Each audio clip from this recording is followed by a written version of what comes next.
Are you searching for the best in online black radio? Then go to blacktalkradionetwork.com, helping you filter through the noise. Real talk, black talk.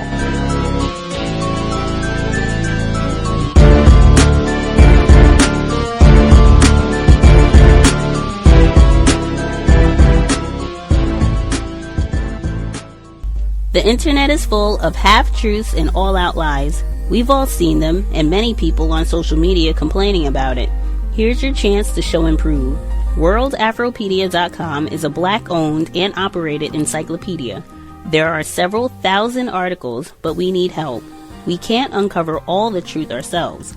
So please, join us and become a writer, editor, or blogger for WorldAfropedia.com today. Every little bit counts. We owe it to the future generations to put the truth out there. Visit WorldAfropedia.com, the African-centered encyclopedia, a global database of African knowledge for the purpose of bringing about global African wisdom and understanding. WorldAfropedia.com.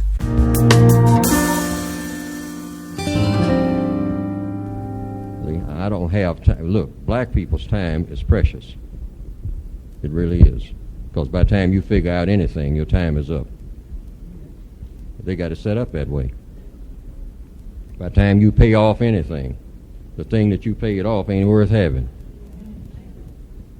That's from a house to a car.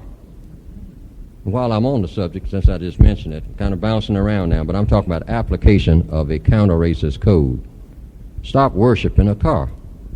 Any kind of car. And think of it logically. What is your car worth to you when you're not in it? The only time your car is worth anything to you is when you are in it. The moment you step out of it, it's a liability. I mean a total liability. You come out there and people are sitting on it. It's got 4 parking tickets.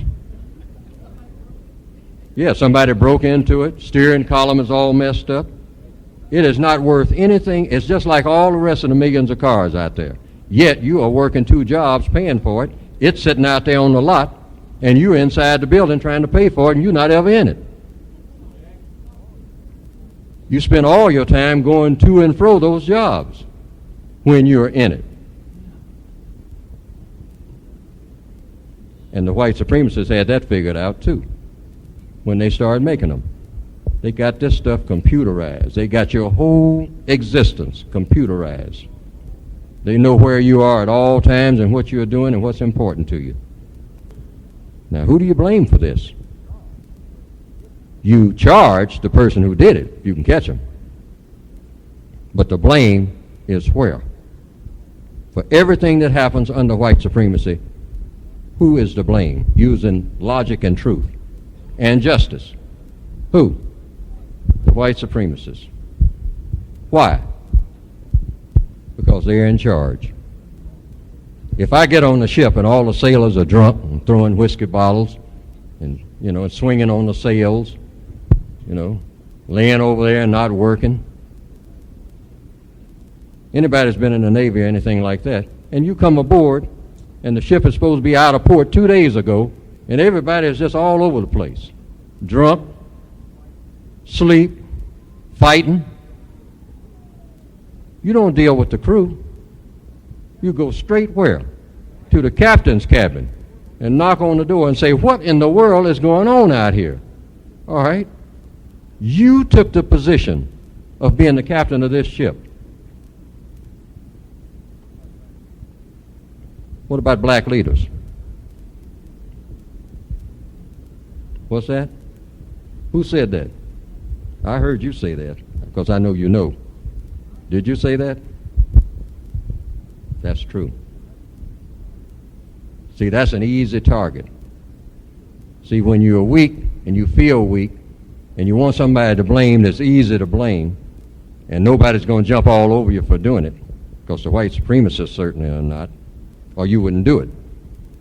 You blame the black leader. So the code says, who are the leaders of black people under the system of white supremacy, using logic? The white supremacists, same culprit. So just forget about blaming Miss Eleanor Holmes Norton or Colin Powell or Clarence Thomas. See, black people, that's a favorite sport. Give me one of those black people that I can stand up here on the corner and have a foaming at the mouth session about. Don't give me nobody white, because I can't deal with that. I know I ain't going nowhere with that.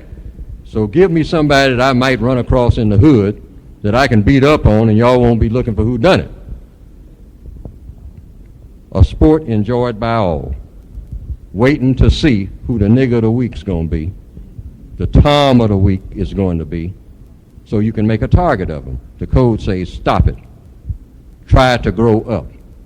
And on the job, same thing. Well, if it wasn't for these 2 or 3 Toms we got here, I wouldn't be in the shape that I'm in. Those people that you call Toms get their instructions from someone. Now, you grow up enough to get the guts to deal with the people where they got you their instructions. That is a requirement of the code. Otherwise, shut up. See, we're saying we're going into this new 21st century and all like that. We can't keep doing the same old thing. That's a wonderful habit that everybody can play. Everybody can play that game. In fact, the racists say, well, look, we got to make a couple of official Toms for the rest of the black people to get mad at. You know, so they won't be coming down here in our office. And they do that right on the job. People have asked me, say, well, Fuller, what do you do about these Toms on the job? I said, first thing you do is look in the mirror and see if you qualify. What exactly is an Uncle Tom according to truth and logic? Counter-racist truth and logic. A victim of white supremacy who is cooperating with white supremacy in any one or more of these areas of activity, and there's 9 of them, any minute of any day in any measure.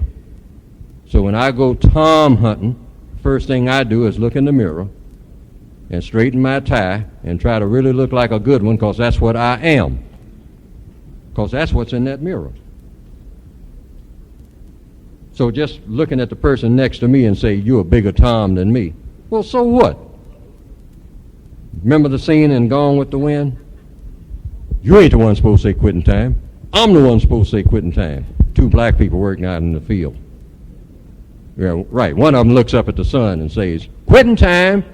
And the big black guy says, you ain't the one supposed to say quitting time. I'm the one supposed to say quitting time. Quitting time. See, we're always trying to feel bigger than the next black person. But see, when the real man shows up, we get quiet.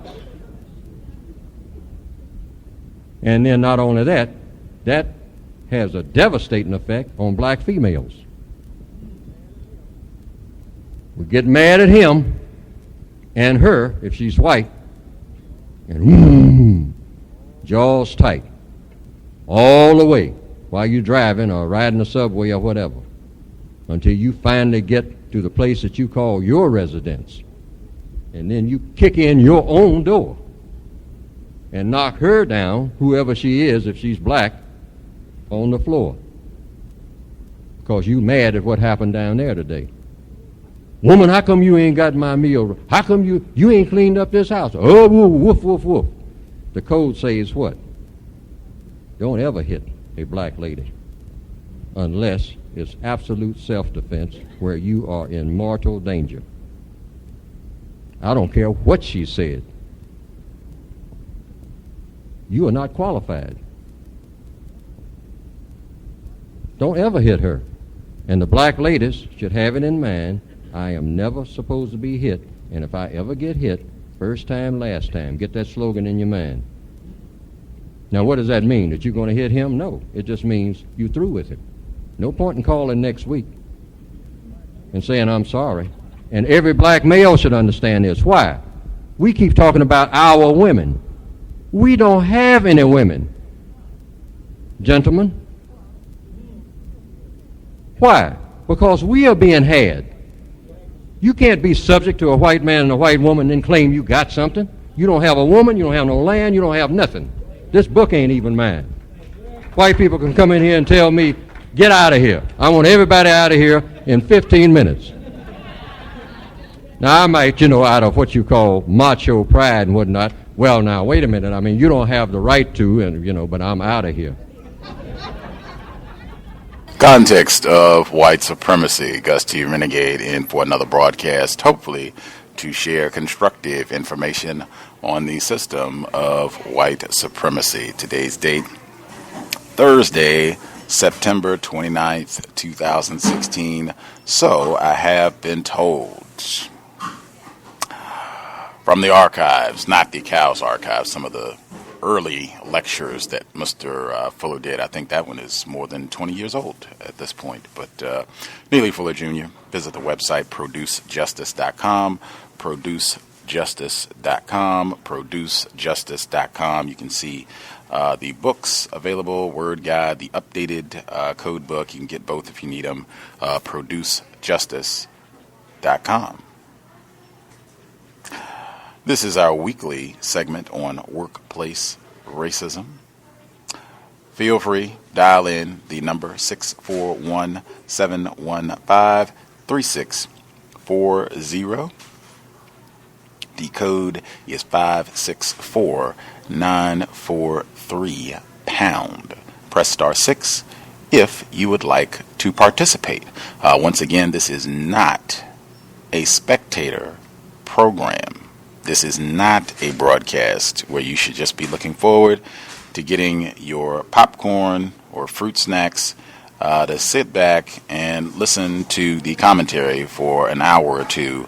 That is not what this is designed for at all. I am sure if you are a black person, if you are a non-white person anywhere in the world, if you have a job, if you have had a job, you have had some experience with workplace racism. This is all about sharing observations, problems we have had on the job, just so that we can all be more informed about the tactics that racists use on the job, so that we can try to come up with strategies to neutralize things that they're doing. I think just hearing the similarity in terms of what people share with regards to workplace racism and how we get terrorized and abused on the job, just hearing the similarities, I think is very informative in many respects, just so that we can understand that it very much, to me, suggests that whites worldwide, that they have a code, a set of racist policies, tactics, strategies that they employ on the job to cause us problems, whether it's getting us written up, making sure we don't get promotions, making sure we don't get raises, and or just to get their kicks, to get amusement out of bullying and abusing black people on the job. I think it very much comes through when you get to hear the different situations in aggregate. I think that's a part of it. I think we have people who listen to this program who are younger. We have our young scholar in the Bay Area, young teen. He's not even in the workforce yet, I don't believe. But we have a lot of younger people who either have not started their careers or are very early in their careers, so they don't have extensive work experience. I think it's very helpful. Some of them have said so. It's very helpful for them to hear from people who are a little bit older, who have worked a little bit longer, who have more experience, unfortunately have been subjected to more incidents of racism on the job. It can be very, very helpful in hearing the type of things that you might unfortunately have to deal with from whites on the job. So please, this again is not a spectator broadcast. We should be sharing strategies, observations, and if you have figured out some things that work well, for sure, you should be one of the first people to dial in. If you have figured out some ways to eliminate problems, conflict, make sure that you get all your promotions on time, get your raises and everything, be one of the first callers to dial in and tell us how you did it. The number again, 641-715-3640.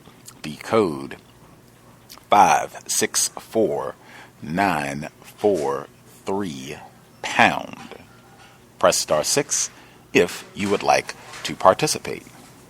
You can certainly email as well if you, for whatever reason, if you're not able to participate, if you're in a loud environment or whatever the case is, if you just want to email your commentary in and I can read it on the air anonymously, you can do that as well. untiljustice@gmail.com, untiljustice@gmail.com, and I'll make an effort to share. We had a person who wrote in, was via the Facebook page when I posted the segment for workplace racism this week. I'll share that also. Incidentally, I was speaking with Mr. Scotty Reed, founder of the Black Talk Radio Network. We were talking about some of the situation that was happening with the Carolina Panthers quarterback Cam Newton. He faced some criticism, not just this week. I think it had been happening for a while, where he faced some sort of criticism for comments that he made about racism, comments that he made about the shooting of Mr. Scott in Charlotte, North Carolina last week, and the subsequent protests and what have you, where folks were upset with him about him not speaking about racism and coming out to say more about the shooting. And Mr. Reed, I thought he had an accurate observation. He said it seemed like all of this would classify as Mr. Cam Newton facing workplace racism, and I agree 1,000%. That's kind of the way I would view it as well, particularly if going on your job, people begin to act, where you have a session where people stick a microphone in front of you and begin asking you your thoughts on this. It certainly, to me, would qualify as workplace racism. And I strongly suspect that some powerful whites spoke with not just Cam Newton, probably everybody on the Carolina Panthers team about, this is what you say, this is what you do not say. When you go out there for the media session, if anything comes up about that nigger that got shot in Charlotte last week, I am sure that something like that went down, and or some sort of meeting, chit-chat after the media session, questions about what was said when they went up and made their comments about the situation last week in North Carolina. The incident that the person wrote in about, they shared, my partner, who's non-white, works as a FSD at a hotel. The white coworkers get paid more than the non-whites. The non-white workers have been at the job longer than everyone else, but they still get paid less, and the white coworkers are supervisors, even though they have less time at the job. That sounds like standard racist operating procedure, where I think we have at least one person on a weekly basis dial in where the whites have less experience, less education, less accolades, and less competence sometimes, and they still are able to come in and get promotions, better pay, whatever it is. It happens consistently worldwide under the system of racism, white supremacy, where you can be black and you will just be bashed and criticized for being overqualified, as they call it. All right. Other person wrote in their commentary. Let's see. Okay. This person wrote in via email. They said, recently the vice president, a confirmed racist woman, I'd be curious as to how they got the confirmation, of our department sent out an email giving the entire department a heads up that we would receive another email with a link for the Myers-Briggs Type Indicator, MBTI test. If people don't know, this is like a psychology test. It's very popular. If you take any psych courses, it'll probably pop up there. I think for a lot of jobs, they give out this test. It's supposed to tell you the type of personality you have. I'm sure quite a few people are either familiar with it or have taken it themselves. Okay, continuing. According to the vice president, number one, I can assure you I learn something about myself each time I take it and find it to be helpful in understanding how to better communicate with others given the diversity of our personalities and the way we receive and react to information. This is all in quotes. Number two, all in quotes, building trust between and within our teams is an important value for our department, and understanding each other through the Myers-Briggs test is a key component for better teamwork. I anticipate you will not only learn something about yourself and your team members, but also provide some helpful hints in your personal life and interaction with your loved ones. Number three, Once again, thank you in advance for your participation in this and continuing to create a work environment that is respectful and thoughtful of all our team members. End of the bullet points. Continuing. The last bullet is especially humorous because she has been blatantly disrespectful and less than thoughtful to myself and others. No one word regarding who will see the results. Not one word regarding who will see the results. Not one word regarding confidentiality. This screams of yet another way to categorize, target, and discriminate. I already know my MBTI type. I refuse to hand this racist any information about myself on a silver platter. I've already been on the receiving end of her terror. I will not participate in the test, but I'd like to know if you or any of the callers have received this type of request from a current employer. Folks can feel free to share if they have. This is one of those where I would check to see if it's required. You might want to ask, is it required that we participate in the test? I know some people might have misgivings and think that might cause problems for them, or might the whites that they work with might start working against them. If it looks like you don't want to take the test, you could also certainly, if you are going to take the test, you could certainly feel free. I think Thomas suggests regularly, be deceptive. Feel free to not answer accurately. You can just go through and pick things out randomly and see what happens if you do it that way. That might be an idea as well. But folks, if other people have been required to take this test on a job, or if you decided that you did not want to take it, did that cause any problems or what have you, feel free to chime in and share. I would be interested, as I said, to know how it has been confirmed that this is a racist woman that is recommending folks to take the test. Feel free to share if you're listening in, the person who emailed this commentary. We will get to the folks who dialed in via the phone line. Again, this is not for spectators. Share observations. It is always good to hear from folks. I am sure there's no way we can have 20, 30, 40, 50 people listening to the program, calling in no less, to the program, and have folks not have experiences with racism on the job, even if it's not happening directly to you. I say all the time that we should be making observations. You're seeing what's happening to your other non-white colleagues, and or seeing things that are happening to whites that would not happen to you or would not happen to another non-white person if they're given leeway or if they're given certain discretion about things that have happened on the job. I've also stated consistently, make sure you are reading your policy and procedure. Really make an effort to not wait until something has happened to then go and read the policy and procedure. Read it in advance. That way you can, you don't have to sit down and read the whole thing in one setting. You can divide it up over a week, even 2 weeks.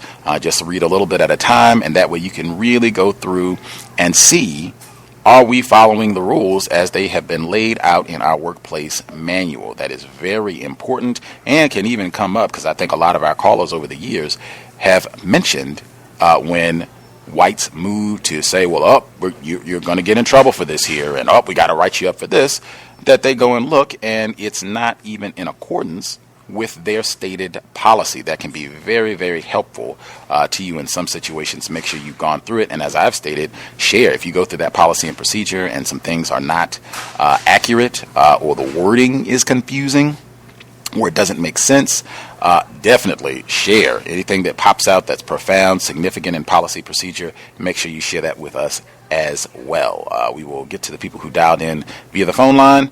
If you dialed in with a hand up, your line should be open. Feel free to share.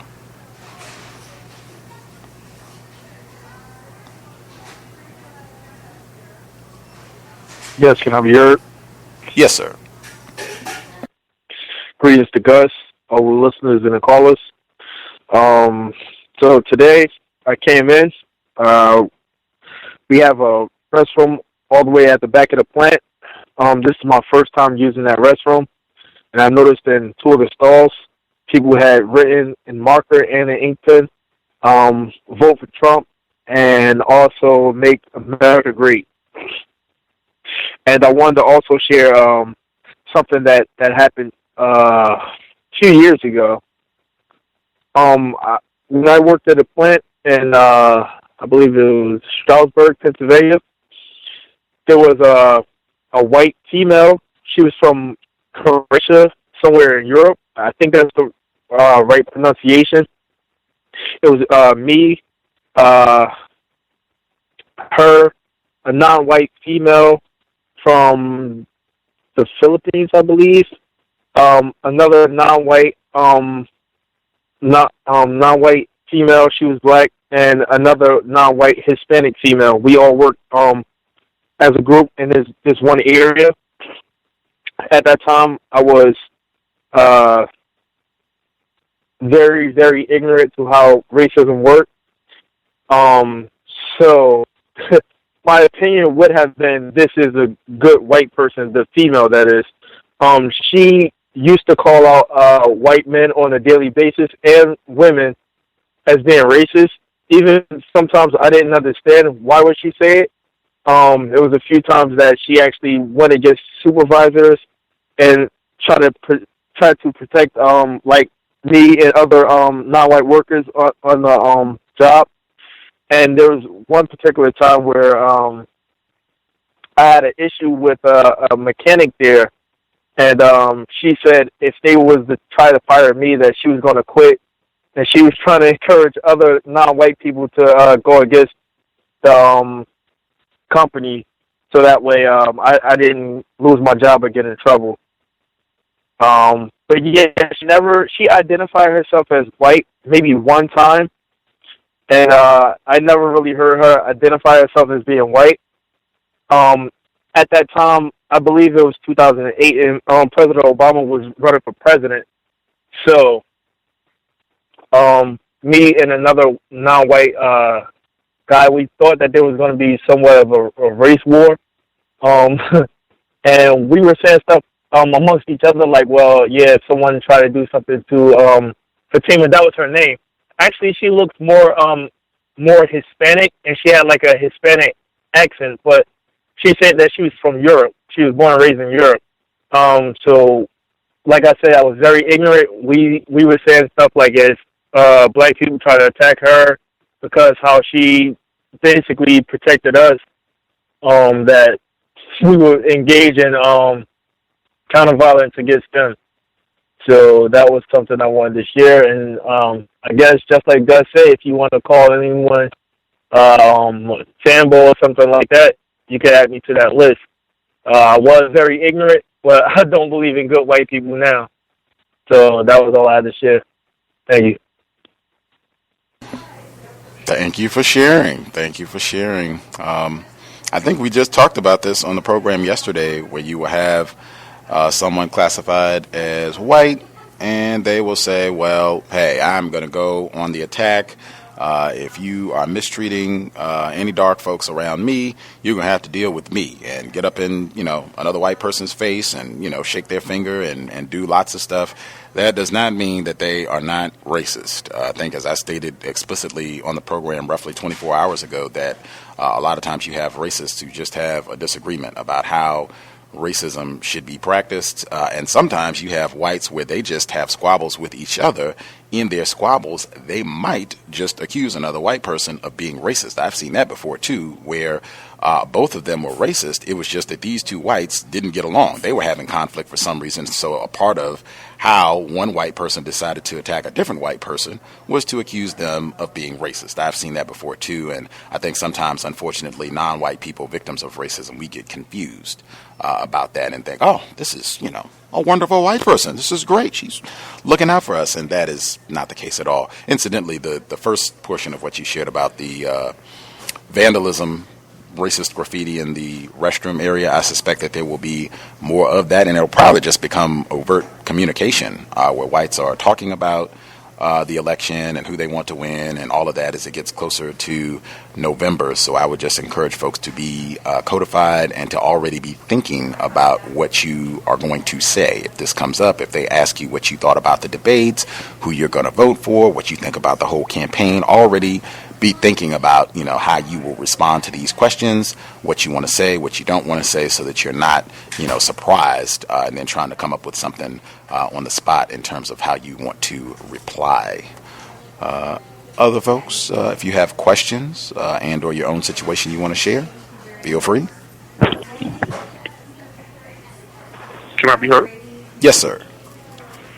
Good evening, Gus. Good evening to the callers. To the last guy, man. I don't think that Croatian lady was white until she stepped off the plane here in America, because the Croatians are certainly not considered white in Europe. They're like those Kasavi brothers were. Remember when you had that show, Gus, and that lady came on, and Chechens and people from that region, they're not treated like white people in Eastern Europe. I'm pretty sure that she's enjoying her whiteness in America, because she wasn't being treated good over there at all. However, she is still white. I had definitely heard a earful about the debate and the ensuing things that's been going on in the news. The one thing was I kind of got put in a position where I had to let this white female know that, although I do talk to you about Trump and stuff, I'm not voting for him. I think he's big time racist. Thomas doesn't think he's a racist. She's saying this to the guy I work with. If he looks at me, I said, wait a minute now. Trump is 100%, 1,000,000% definitely a racist. She looked shocked. I said, Hillary, I just think is a bigger racist. But he's definitely a racist. But it hasn't stopped her making her comments. So, the guy I work with, black male, confused. We do have genuine conversations. He doesn't quite, I think he gets it, but he doesn't want to accept it. So it's slowly, coming up on him. So I get to work yesterday, and just for context, the lady who's our boss and him, they've worked together for 8 years now, and he's worked at the company for almost 30 years. And he and this lady does not get along too well. They have a very cordial, very professional relationship. He feels like she came in and she changed the way things were done before, and it, put him in a position where he lost a lot of money that he used to make in overtime and other things. And he also had got wind that when she first started, she had tried to get him fired. And his, almost at that time, 20 years dedication to the company, let the boss call him in the office and explain, hey, I don't know what's going on with you and her. She came to me, listen, just appease her and let's move forward. And he's done that, but he has a very ill way of thinking about her. And, however, around each other, they're very professional, cordial, smile, hey, how you doing? Okay, great. So one of the big complaints he had was prior to her, they used to always get tickets to the games. And since she's come, she's got only people that could get tickets are the top people now. And when the old guy was there, they used to let the lower people get the tickets first. And big deal for him. So he hasn't been to a game in 8 years, ever since she started. And he mentioned this quite a few times to me. So when I got to work yesterday, he said, "Oh, come in here." So I come in the room, and he's like, he has these 4 Yankee tickets. And he says, "Man, I thought about you. I go around today. She's all nice. Hey, come over here. Look, I have these tickets for you. I want you to take your friends and your family, have a good time at the game tonight." And he said, I was so happy. And then I got back to my desk, and I see that it's supposed to rain tonight. But she gave him the tickets, knowing that it's probably going to be a rain out. And nobody probably wanted the tickets, all right? So he said, I thought of you because, this sounded like something you would have said she would do. And I just can't believe this, man. This is crazy. So he says, but I look at the forecast now, and it might not rain. So he asked me if I wanted to go to the game. I said, nah, I don't, no. So I went back to my desk and everything, and continued to work. So as the day went on, he came over again, and he asked me, hey, come on, my friend canceled. I need you to come with me to the game. So we were on a break, so I was a little uncodified. So I told him, I'm not going to watch a bunch of crackers, watch a bunch of beepos play beach baseball. So he starts cracking up laughing. The day ended, came home, everything. So got to work today. He says all his friends canceled, so he goes by himself to the game. He has the 3 tickets, and he says he sees this white couple coming up. And he says, I thought of you because I know you would say, oh, don't you give nothing to no white people, but I asked them, and at first they didn't believe me, so I walked with them to the gate, and they checked to see that the tickets are real. I'm telling them I'm just giving them to you for free. They came from out of town. They were so happy, and then I saw a Mexican guy. I gave him the ticket, and, then he goes to the game. So he's sitting in the seat, and he's like, I wanted to call you because I just kept thinking of you. The whole night, the white people said nothing to me. They didn't buy me no drink, nothing to eat. The Mexican guy, he got me a beer. He got me a chicken finger. These people act like I didn't give them nothing. They're standing there taking pictures with each other and everything, and he just felt so insulted. And I just, he said, I feel about you because you always say don't help white people. I say, yep, absolutely. And that was my workplace racism. I'll mute my line. Moral of the story: don't help white people. Hopefully that will stick with them. That is a very tough one. I know that from personal experience. People have non-white people, victims of racism. We have a very hard time with that one, myself included. It's so much. It's centuries of trauma and grooming, programming, contamination that encourages the exact opposite. And frequently, if you don't help white people, that could be problems. You might even be subjected to direct violence if you are not about aiding and helping white folks. But that, I think, would go a long way. Let's just stop helping whites as much as possible. Also, and this is totally not a critique at all, just I do say on the program consistently, let's try and I think it's best if we can try and stay in the question lane as much as possible on the job, even though sometimes, you have to make your statements or what have you, say what you need to say. But when the race soldier, the white woman, when she said, oh, yeah, Thomas, he doesn't think Donald Trump is a racist. If folks want to be in the question lane, just be like, did I say Donald Trump was not a racist? If you just want to make sure that we're in the question lane. But that's totally not a critique, no issue at all with how you responded to her, basically stating something that was not true about your assessment of Mr. Trump. Folks have questions, what they've heard thus far from callers, or if you have your own situation that you'd like to share, you should be with us as well. May I be heard? Yes, ma'am. Thank you. Thanks so much for your feedback earlier. I wrote in about the Myers-Briggs test, and I wanted to explain of how I've confirmed that the VT is a racist. Sometimes she will email us for data, and we have to run reports and give it to her in a spreadsheet format. And I've noticed that with myself and other, non-white colleagues, that if we give her data, she'll respond that that's not what she wanted. But then if the white director sends her the exact same information we just sent her, she's like, oh, my goodness, thank you so much. This is just what I needed. And it's just the way that I noticed that the difference in how she treats the non-white people compared to white people. Because it's like if a non-white person says something or gives a solution, it's just, okay, thank you. And then if a white person suggests the exact same thing, like it's the best thing since sliced bread. So it's just, and then she sabotages like on purpose. It's just all these little things that she does, and I'm just noticing it. So yes, it's there.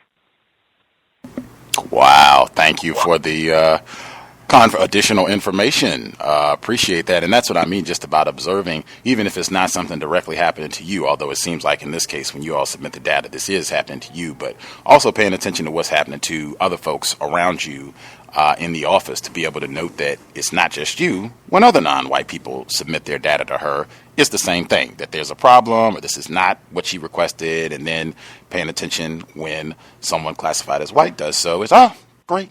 No problems. Great. We can move forward. Just being observant on the job, which is something when I was more confused, I didn't pay attention to things like that either. And I think a lot of times just being mindful of what's happening around you, you will see a lot more. If you understand racism, white supremacy, you will note those type of things happening all the time. Was it required? Did they explain, that this is something that you have to do on the job, or was there any option where you could say, hey, I don't want to participate in this? You mean for the Myers-Briggs? Yes, ma'am.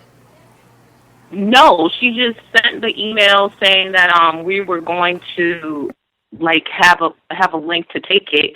She never explained if there was any confidentiality, if we could opt out of it. None of that was explained. So Tuesday, I actually emailed the person in HR who sent us the link, and I just responded only to her, and I asked her who will see the results, who will see my individual results. And I haven't heard back from her yet. So I don't know if she has punted that to the VP and now they're sitting on it and stalling on it or what. But I know the HR person who sent the link has not responded regarding who's going to see the individual results, whether it be the VP or my direct supervisor who's a director or what. That is a great question in terms of confidentiality and do you have the ability to opt out of it? Have you made a decision about whether you're going to take it, or if you do take it, how seriously you go about completing the test? Well, I read the handbook, and I don't see anything saying that you are required to take any type of psychological or personality test. So the deadline is October 7th, so I'm not going to be taking it. If I'm asked, where's my test, I'm going to say, well, I already know what mine is. I've asked a question about who's going to see it. No one responded, so obviously it hasn't been explained. And then I'll just say that I'm uncomfortable without knowing fully who will see the results, and they haven't explained that, so I won't be taking it. Awesome black self-respect, in my opinion. Do you have any concerns that might cause more problems, that they might try to make things difficult for you, retaliate for if you decide you don't want to take it?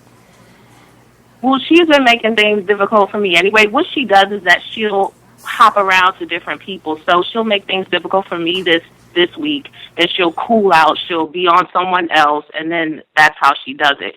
So I've already been recording every meeting that I'm in with her.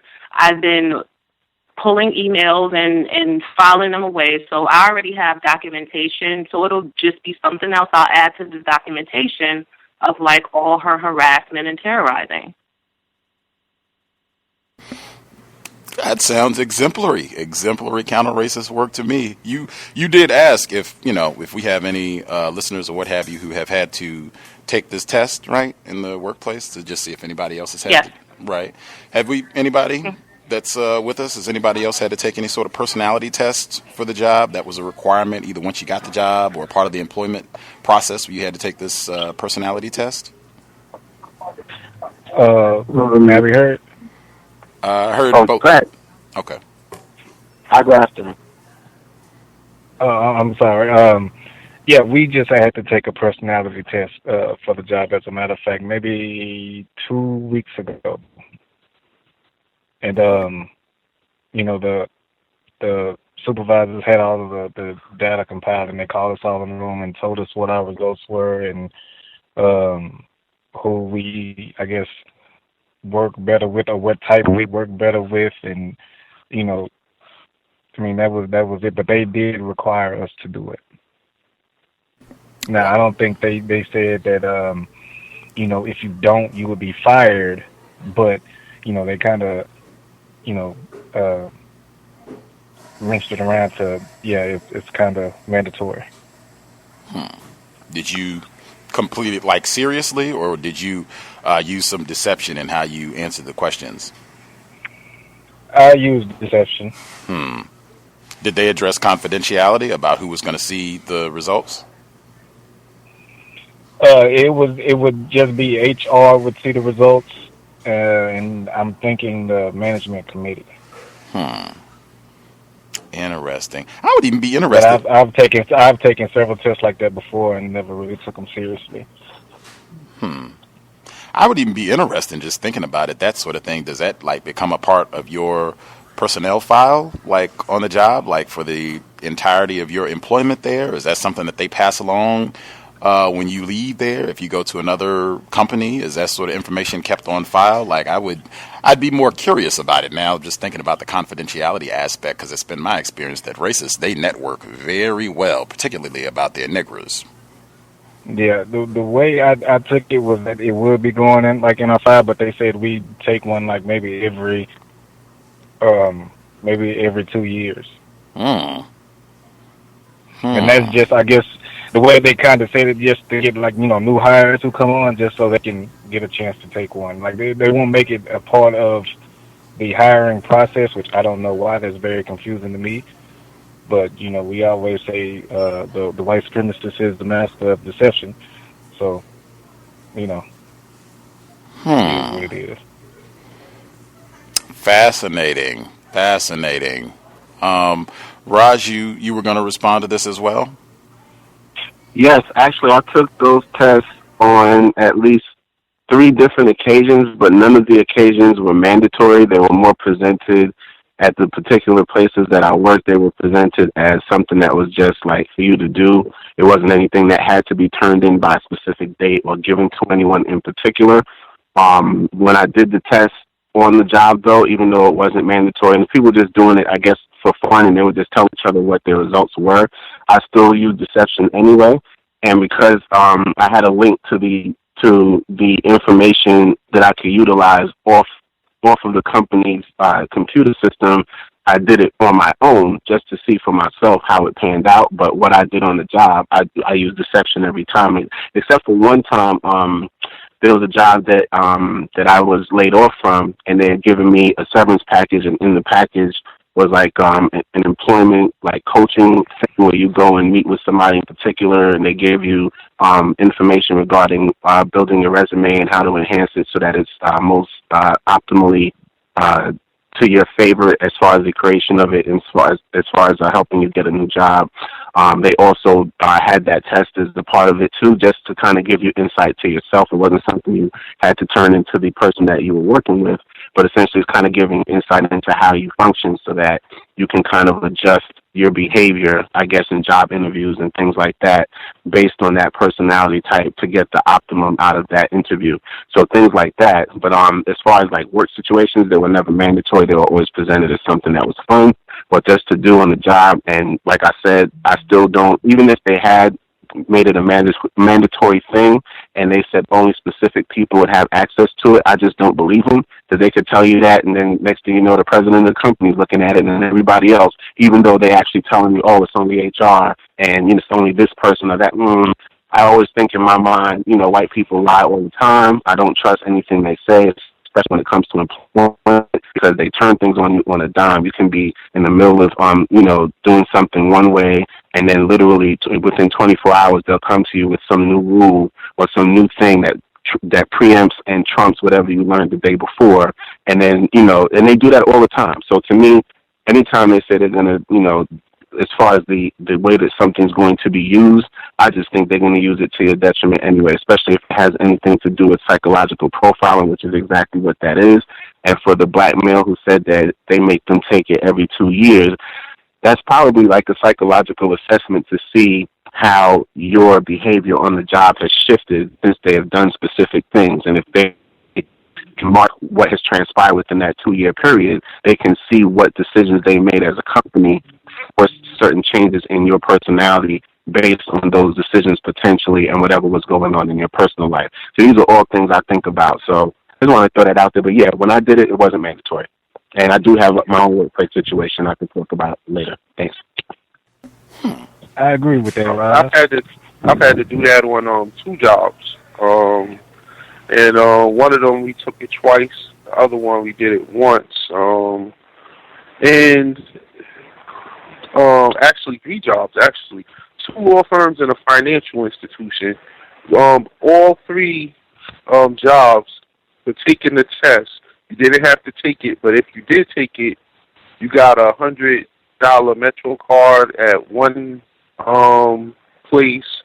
Another place they gave you a gift card for like $50 to Best Buy for taking the survey, or taking the personality assessment test. And I think the other place you got an $80 Metro card. But they incentives for taking. I did want to add to what I just noticed. I just thought about some of the departments, not mine, but some of the departments must have had a meeting about the test, because I did notice maybe a week later that they had like what their results were. They had them hanging on the outside of their door, and so I guess they must have voted and said that they were fine with actually displaying that information, but. I made that notice, though. I also had a workplace racism. Wow. I'm sorry. Go ahead, guys. I was just going to check really quick to see if anybody else has had to take the test, either if it was mandatory or if it was something that was kind of voluntary and not as strictly enforced. Anybody else have to take this personality test for employment? I was just can I be heard? Yes, sir. I was just going to add in my experiences, and I never had to take anything like that. And my thoughts on it that it would have been something on the entry level to take. I think law enforcement takes some sort of psychological test, but I never remember doing it with the fire department. If it was something as an option to do, I would have declined myself personally to do it. I try to stay as protective of my personal thoughts and ideas as much as possible. And I can see, though, on a job to whereas they would delay the information about being a requirement until you were already supposed to have taken the test, and have the supervisors being very deceptive in their approach to the employees about the test. Sometimes they even are coached in that way to the employees. Also, there's a lot of employment where the union of that job is either non-existent or very weak, to whereas on a job like the one that I retired from, the union itself probably would fight it in itself. It just sounds like something that a union would fight, that the employees should not have to take something like that. But that's my experiences on that. I never took anything like that myself, and even if I did, I would have had a cheat sheet, and the only thing that would have been recognizable about my paper would have been my real name. That's it. Everything else wouldn't be anything that they really wanted to look into. And that's all I have to say on that. I'll talk about my own workplace racism and later on, and just listen to everybody else's and comment on or ask questions. Thank you. Appreciate that. Did we have anybody else who had to take the personality test? Anybody else? Any experience with that?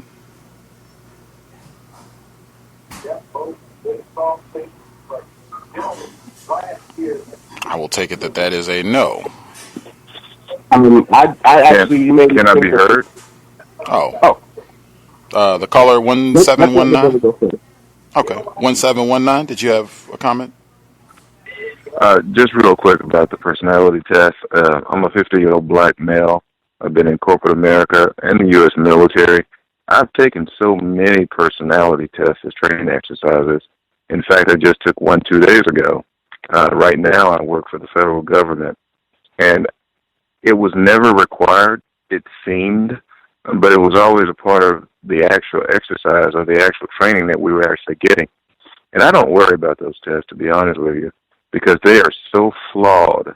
The questions are flawed, the analysis is flawed, and just a little bit of, just a little analysis of the questions show you just how flawed they are.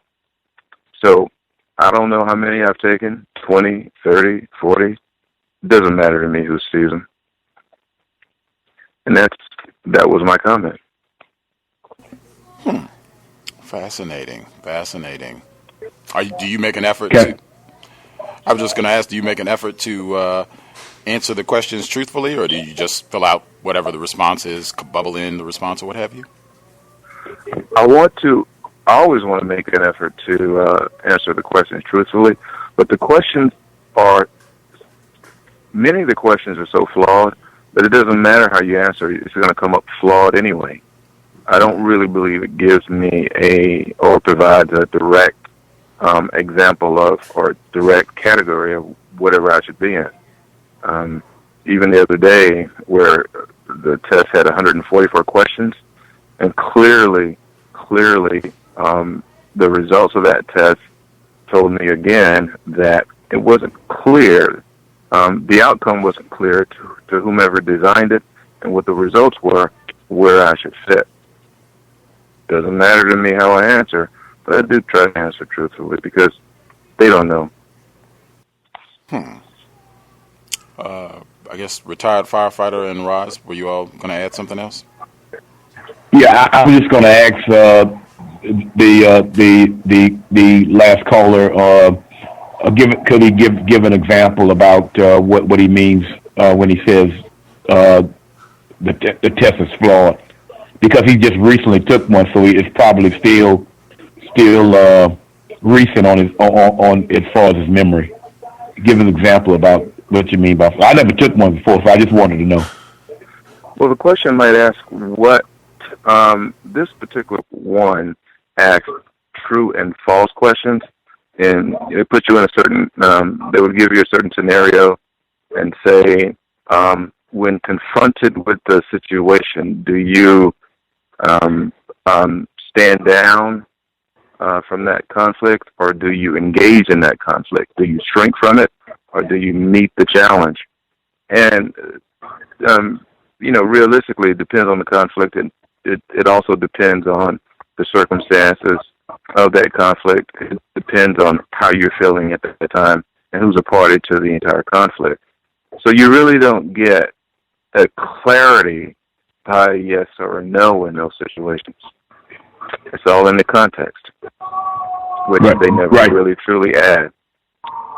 Therefore, it's not really a wrong answer. It's just based on whoever the test analyzer on how they feel about the answer you gave. Correct. It's never a right answer or a wrong answer. Mm-hmm. They just want to know what you would answer without giving you the full context of what the question is. And I can see it where your name would be on the test, and if it was somebody that has some sort of intel about you, they probably can make some sort of analysis that may not be to your best interest. I can see how that could be used in a sense against the employee that took the test. In many situations, I can see where that is actually correct. In your workplace, of course, you're in a confined environment, with a defined group of people in the military and in the federal government. And where I work right now, the world or the scope of where I worked was worldwide, and now is nationwide. So again, it all depends on the certain circumstances that you're involved in at that time. And I believe you are absolutely 100% correct. Thank you, sir, for your answers. Thank you. Thank you. Raj, you were going to comment? Yes. You made me remember that I have had to take morality tests before. That's something that I've had to take, where they will ask you questions about decision making in specific types of scenarios, whether it's being a witness to something happening that was illegal, or just basically morality tests. And there was like at least 2 jobs where I had to take those tests as a part of the hiring process. And essentially they want you to answer, I would say, in a way that would always have you fall on the side of right anyway. So they weren't really hard to get past. Some of the questions would be asked in tricky ways, but essentially they were morality tests rather than personality tests, even though morality tests are a form of personality tests in and of itself. So yes, I did have to take those, but it was within the hiring process. And then after that, it was, once you pass that aspect of it, then essentially you just had to pass the interview and all of that stuff, and then they make the final decision. So yes. Most interesting. I have a question. Yes, I sir, have a Thomas. question for the gentleman, the military gentleman, because I just can't imagine the U.S. government giving these psychological analysis tests and not using it for something.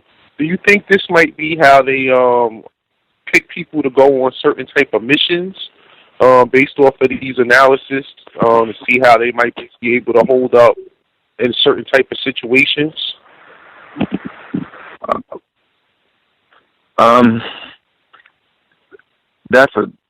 That's a great question, and I can see where the answer to that is 100% yes.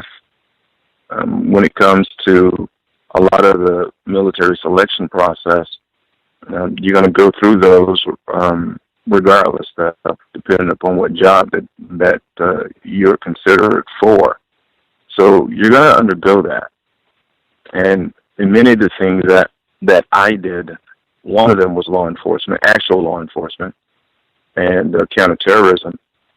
They're going to take the measure of your personality in more than just the personality test before they ever put a weapon in your hand and give you the color of authority to go out and use it.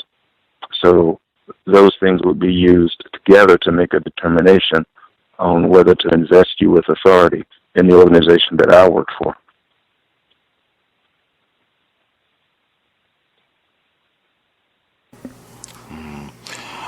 Very interesting. If you are listening in, if you have any commentary or experience with regards to the personality tests you've had to take for a job, if you want to chime in to respond, the number again, 641-715-3640, and the code is 564943#. If you want to email, you can do that as well, untiljustice@gmail.com. If folks had questions about what they've heard thus far, if you have your own experience that you would like to share, feel free.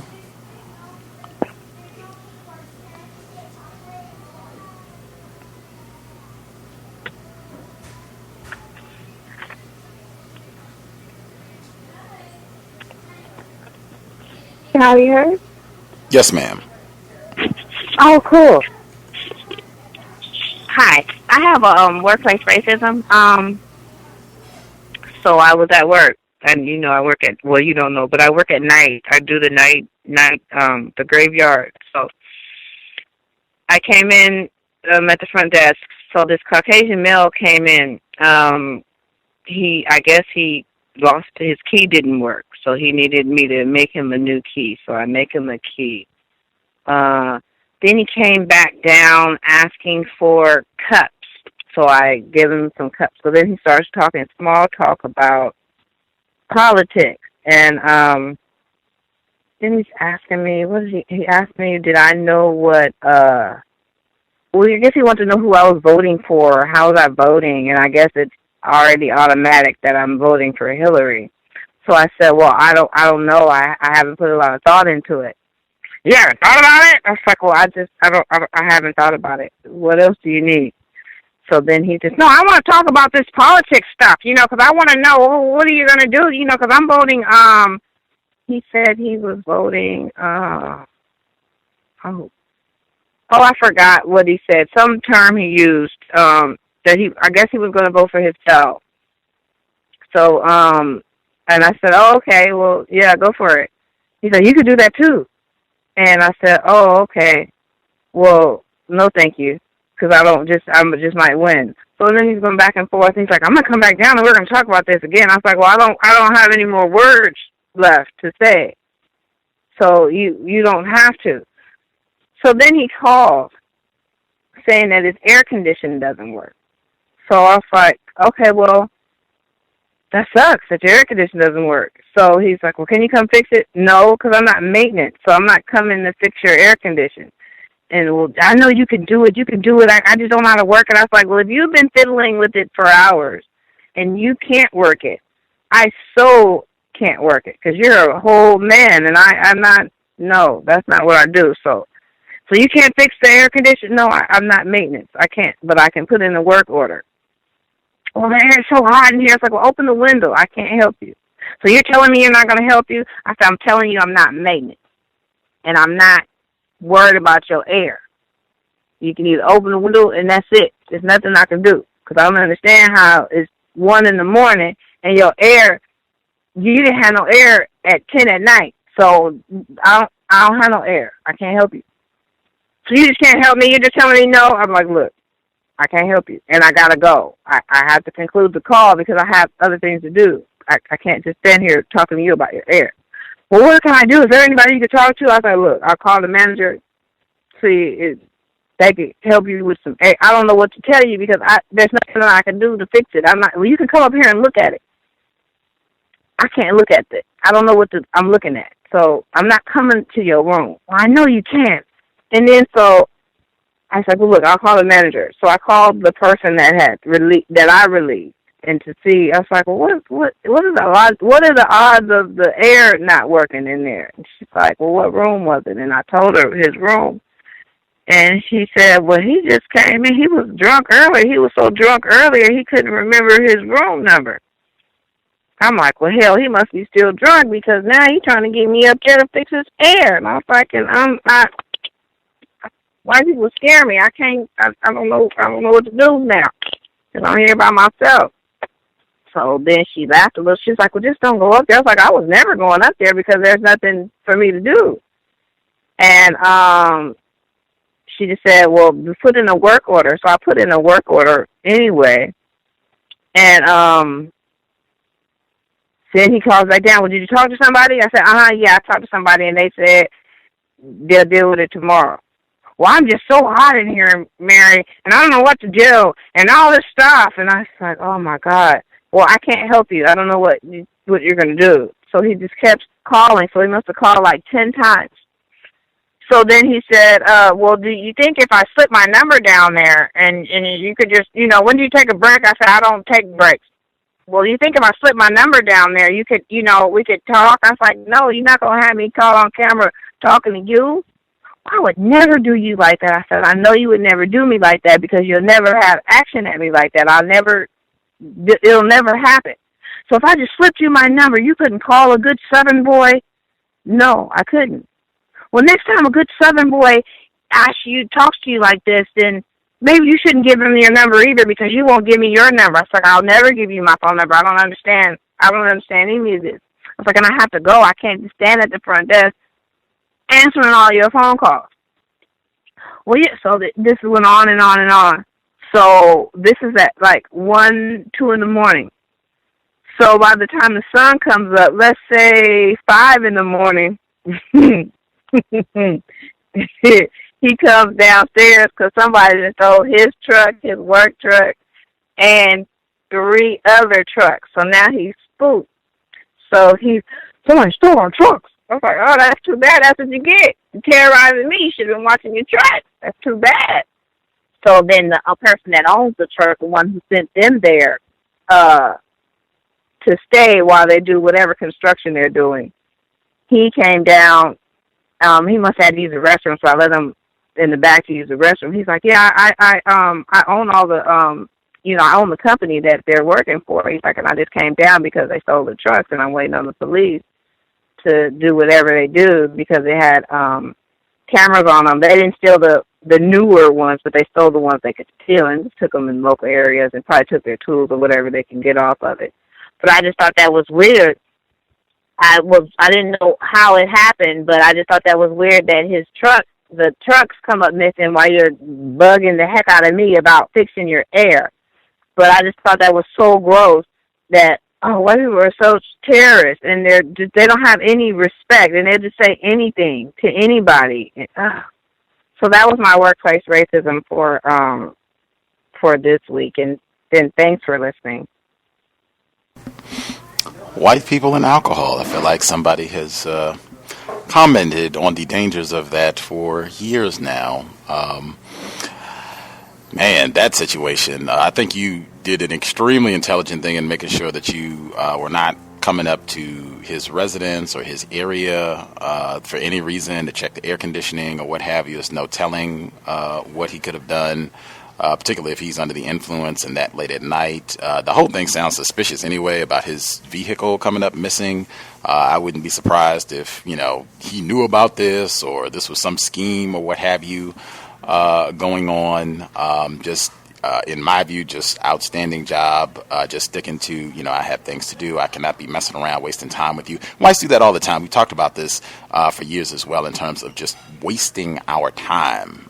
This is, a staple aspect of racism, white supremacy, just to clog up your time so that you cannot get things that you need done, and particularly wasting our time, whether we're helping them, or just to allow them to nag us so that they can talk and we can support them and are cheering them up, that sort of thing. This has been just going on for years under the system. It sounds like this was probably an older white guy. I would have just been doing everything, which it sounds like you did, just trying to do everything possible to get him off the line. I'm not maintenance. You continue to, I'm not maintenance. We can put in a work order. Moving forward, we will, speak with you later. We have other folks to care for, other things, other duties, responsibilities that I have to attend to. And again, this is probably another one that I suspect other people can relate to. Where whites, where they're unsatisfied. I think Roz has talked about this as well. Anytime where you're having to deal with white patrons and they're unsatisfied with your response, they have some problem and they're upset that the Negro is not responding to their problem the way that they want, where they just nag and nag and nag and it stays. They can, eat up an hour of your time doing this. And sometimes it can get real terroristic if you, are not sounding like you are properly empathetic to me as a white person about my air conditioning or whatever my gripe is. It can get really, really nasty. So I think you did a really great job in not going and putting yourself where it could be something where he gets more volatile, gets violent with you in a direct physical manner, going to attend to him. And I think he was trying to set up a sexual liaison because, why come, hey, you don't want to come see a good Southern boy? I mean, when I think of a good Southern boy and you trying to put on the Southern charm, probably what they did to little girls right before they raped them on the side of the road or something, come get over here and sit on my lap or something, it just sounds real nasty. And their history, I wouldn't be surprised if you went up in his room and why don't you come sit down over here for a second, and tried to come on to you in some way, because in his sick mind, this nigga's gonna let me do it. I'm a good Southern boy. Agreed. Might even be worth making a report about that behavior just to get that on record. Same thing, they make paper trails on us on jobs. That might be something that would be worthwhile reporting, because I'm sure this is not the first time that he's engaged in those type of antics on the job. I don't know if you have other black people that work there, particularly if you have other black females that might be in a similar position where they might be working and they're the only person on staff, or where he could potentially, get them alone. It might be good to get that on record, that, he was engaged in this sort of behavior and it did not feel safe. I didn't feel safe. I felt I was weirded out because I'm there alone, and the other blacks that are there, whom I called, that relieved me, she's black, and she got her own problems. So I did report it to her because she was supposedly the lead of us. My manager is white and her manager is white, and they all kind of stick together. I noticed the whites, and when I report it, I just don't see my manager doing anything. I could report it to the district manager because that's who I literally communicate with. I don't communicate with my manager at all on any level, because she's very unprofessional. But I did want to do something about that because I thought that, because it makes me uncomfortable, and because it's a hotel, so there's a lot of creepy whites there, and it's real creepy. What you could do is you could go to work tomorrow, or the next time this individual does this. Yeah, go tonight and send yourself an email explaining exactly what happened. Send it to your job email, and then send it to your personal email so you have a copy of it for yourself. And if anything was to ever happen, you could go back to your emails, print them off, and show your boss that I've been, saying this, and because of your attitude, I didn't want to approach you with it, but I've been taking accounts of what's been going on, and I have detail, and because you're doing it in an email form, you have the time and the date on it, and that's a legal document. Okay. I would include that he was under the influence as well, and particularly since it seems like somebody else could corroborate that, since you contacted the other staff member and she said that he was drunk earlier in the shift, earlier that day, I guess, before all this happened with the AC and him trying to get you to his room, to put that in it as well, that, this is not just someone who's calling and harassing, this is someone who might be under the influence, and that is exacerbating the situation, and just further why you did not feel safe as a black female working by yourself dealing with this individual. Will do, because it's timestamped from the camera, because they had to look at the cameras when the trucks got stolen, all four of the trucks got stolen, and I don't know if his boss, when they looked at the camera, if his boss saw him downstairs talking to me on the camera, because I leave during the day, but I haven't seen him anymore, and he was supposed to be there for at least another week. So I don't know, but it was everything happening. It was just so weird the way it happened, and then all of a sudden, all the trucks get stolen also. Yeah. But I'm sorry. I'll mute my line. I'll just keep rambling. No apologies. No apologies. Definitely serious. Stay safe, man. Stay safe on the job. That, I would take that real seriously, and be not just with him, but anybody else. Be really mindful about not being caught someplace alone up in their room and that sort of thing. Just things can take a very bad turn quickly with whites. That's in any situation, job or no, but particularly if you're in a situation where you're working late nights and there might be whites who are under the influence, drugs, alcohol, both prescription medication, whatever the case may be. Just, be really, really safe. Might even be a good idea to have, whatever you think would be good to help protect yourself. If you are into firearms, if you can get a concealed carry permit, mace, whatever, have something to make sure you can defend yourself in that environment if you're going to be working late nights and you already have concerns about the environment. Can I be heard? Yes, sir. That's kind of like what the thoughts come to my mind, because I would say from a quote unquote romantic standpoint that we as quote unquote black males some black male will come to her aid and whatever, but that's not realistic at all under the system of racist white supremacy. Black females as well as black males in their places of employment are going to have to basically work methods and tactics and strategies to be able to defend themselves, even to the point that what you're mentioning right now. And my only advice would be to have that knowledge before, as you're going through the procedures of becoming employed. And the moment that something like that comes up, you have to go on the offensive in the sense of dealing with it right then and right there, not letting it linger, because it's only going to get worse.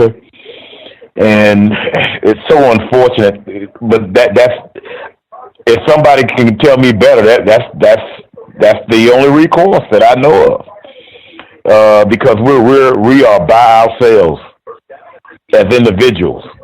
As far as that is concerned, I experienced that a lot on the job that I retired from. Although I had several people that I can go to and they can come to me, as far as from the standpoint of codified, or some kind of counter-racist dialogue that we can exchange, because we were kind of like organizing off-duty also at the same time. But when it came down to it, when they called my name, it was just me. Talking about on as far as supervisors or chiefs or whatever, that sort of thing. It was just just going to be me, and within that meeting, as far as that concerned. But I would like to mention my workplace situation for this week is actually something positive for the most part, if I can. Oh, let's hear it. Oh, okay. Okay. Yes, they were there. It was two of the young people that were mentioned for having straight A's, and one of them was from the position that I coach. The other was a defensive lineman. I'll start with the defensive lineman. He is kind of small for the position that he plays. He's a musician. As I mentioned, he has straight A's. His family is from Haiti. Now the racist part is due to him being very heavily melanated. I'm trying to put a picture into the listener's head about him. He's very heavily melanated, very muscular, heavily melanated. Kind of like sculptured features in his face, but yet I can tell that he has been ridiculed all of his life, unfortunately, and for how melanated he is. And similar to what I heard about Clarence Thomas, correct me if I'm wrong, Gus, is that he was ridiculed also as a child. Is that correct? For being heavily melanated? Absolutely. Called ABC, America's Blackest Child. Yes. He has this quote-unquote girlfriend. Now, I never saw her personally. But she's talked about a lot, and if she's not a white female, she's very close to looking like one to me. I just saw a glimpse of her. He had the nerve to have her on his Facebook.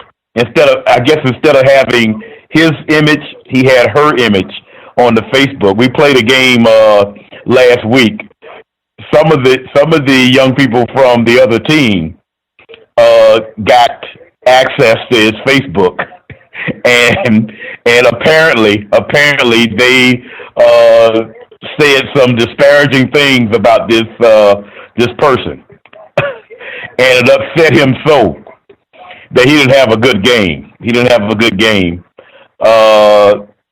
I kind of like to myself, because it was I don't want to say 100 that I'm about 90% that it was a white female, because I just glimpsed a picture of her.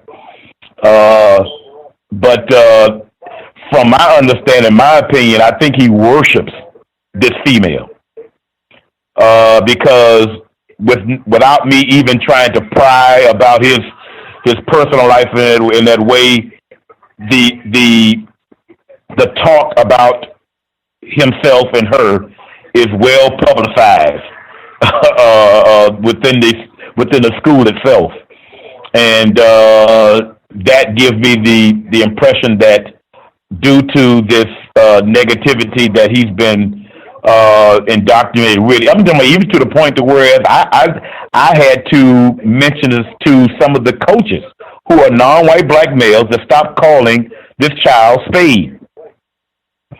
So it's not just with other children. This also is so-called adults who would carry this on to him, and in turn, that may be helpful in his decision-making process. And in turn, the results is with this either white female or female who looks like a white female. But the other player, black male, very quiet, very unassuming, but straight A student.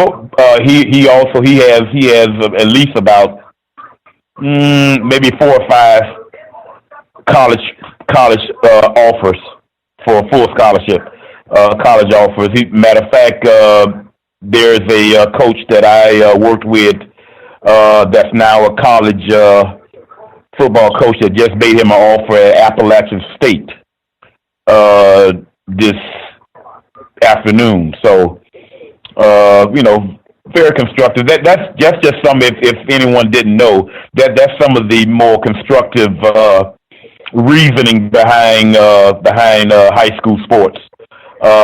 With me, if the NFL or the NBA or the rest of the professional sports didn't exist, it wouldn't bother me at all, as far as that's concerned.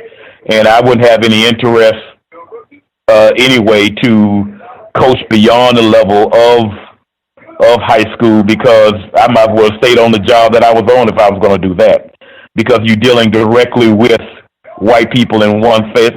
You're dealing directly with white people on a daily basis. Yeah, that's just 2 things that, for the most part, are constructive.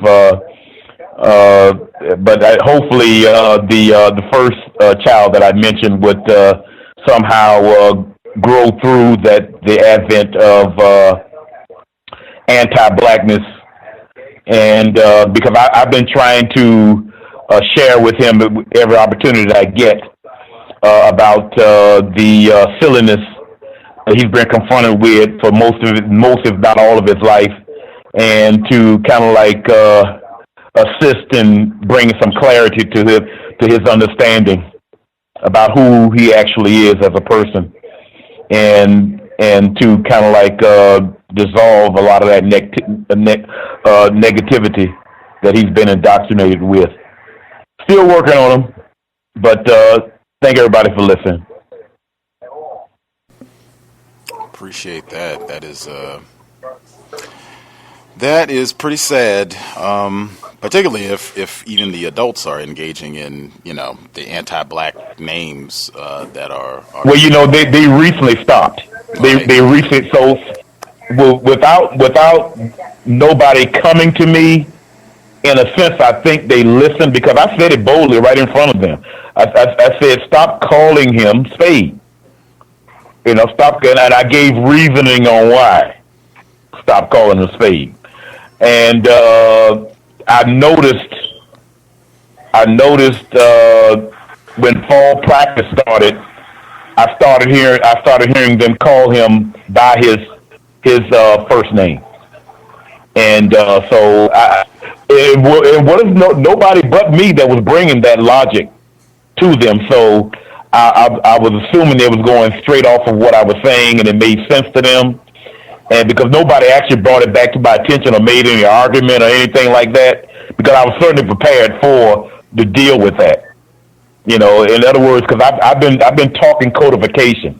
Like Mr. Fuller said, you don't have to really say anything about racist white supremacy. Just talk about justice, and automatically, especially white people, they're gonna know what's the alternative to justice. It's injustice, and they also know that materializes into what we call racist white supremacy. So I just brought that to them in that way. I said, in order to reduce conflict between people, you should only call them by the name they would like to be called. Period. Call him. His name is Dimitri. That's his name. Call him by that name. And like I said, nobody ever came to me about it, or negative, whether from a negative or a positive side. But I did notice the coaches that was calling him Spade stopped calling him Spade and started calling him by his first name. But so codification works. Even on the job. Amen. Yes, sir. And that's certainly, I think that's something that can be applied in the workplace. I know I've heard Mr. Fuller talk about that and others as well in terms of I know we have people that are listening right now who are not into, I don't make friends with other non-white people on the job, and we're not pals, and they might mess you over on the job as well. That's certainly true. But you can still employ counter-racism in, I am not going to call any black people on the job anything other than their name. I am not going to engage in any anti-black behaviors, and just that alone can have a constructive impact. I have seen the exact same thing that retired firefighter just shared, where, and you're not even bringing up white supremacy explicitly, just, I don't name call. I'm going to call, if the person's name is Dimitri or Mr. Johnson or whatever their name is, that's what I'm going to call them every time. And I have seen where that can end up spreading, where people, and just that alone, that would be huge. That would have such a constructive impact, particularly as it relates to black self-respect and just minimizing conflict. It would have, and I have seen it does frequently have such a constructive impact for us in helping us minimize some of the problems. And just, you never know. If you just want to take the example that he shared with this young black male, you have no idea the amount of damage that sort of stuff does, where you're being called these names all the time and people constantly degrading you, particularly if it's degrading you because you are highly melanated or anything in association with you being a black person. Just those little insults and name calling and stuff, and particularly it gets carried out for the duration of your life. Just having that eliminated in one area of your life, it can just be such a relief to not have to hear that, to not have to hear those insults.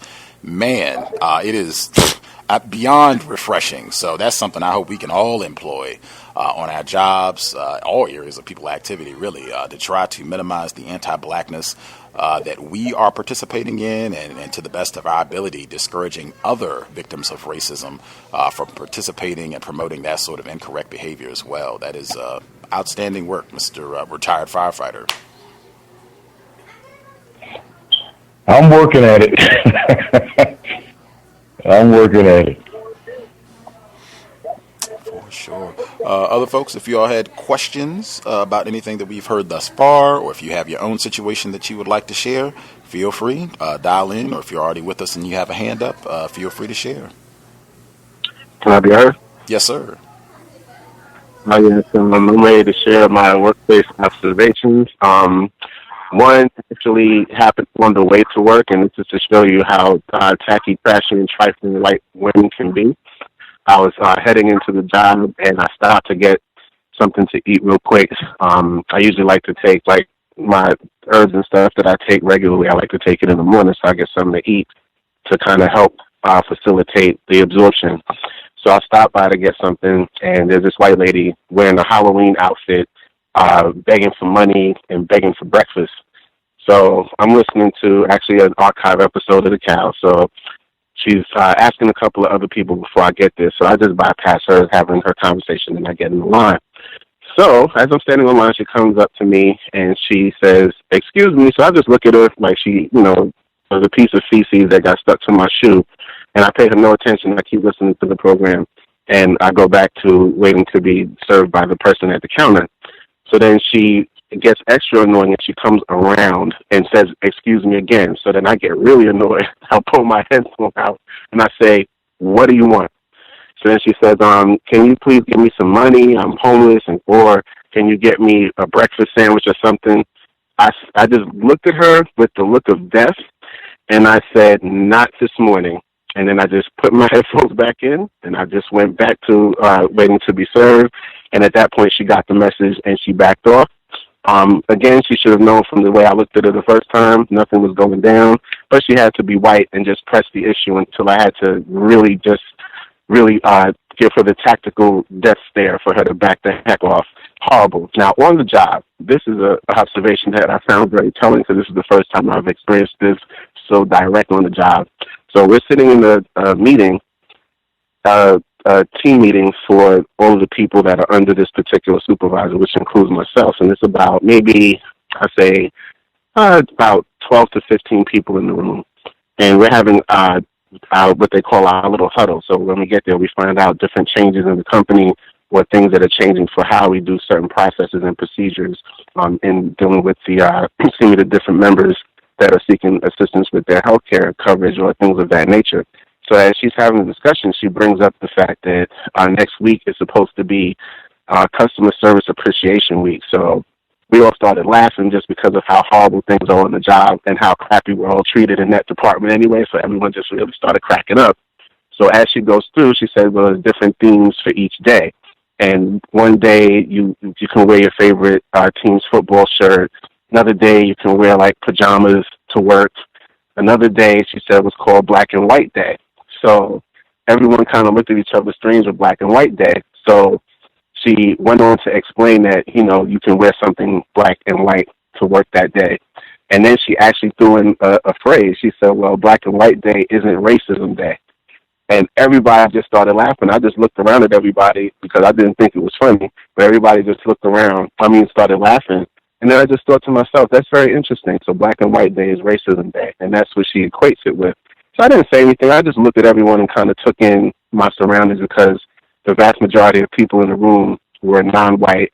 There were a few other black people, but they laughed with everyone else. One of them was a homosexual male.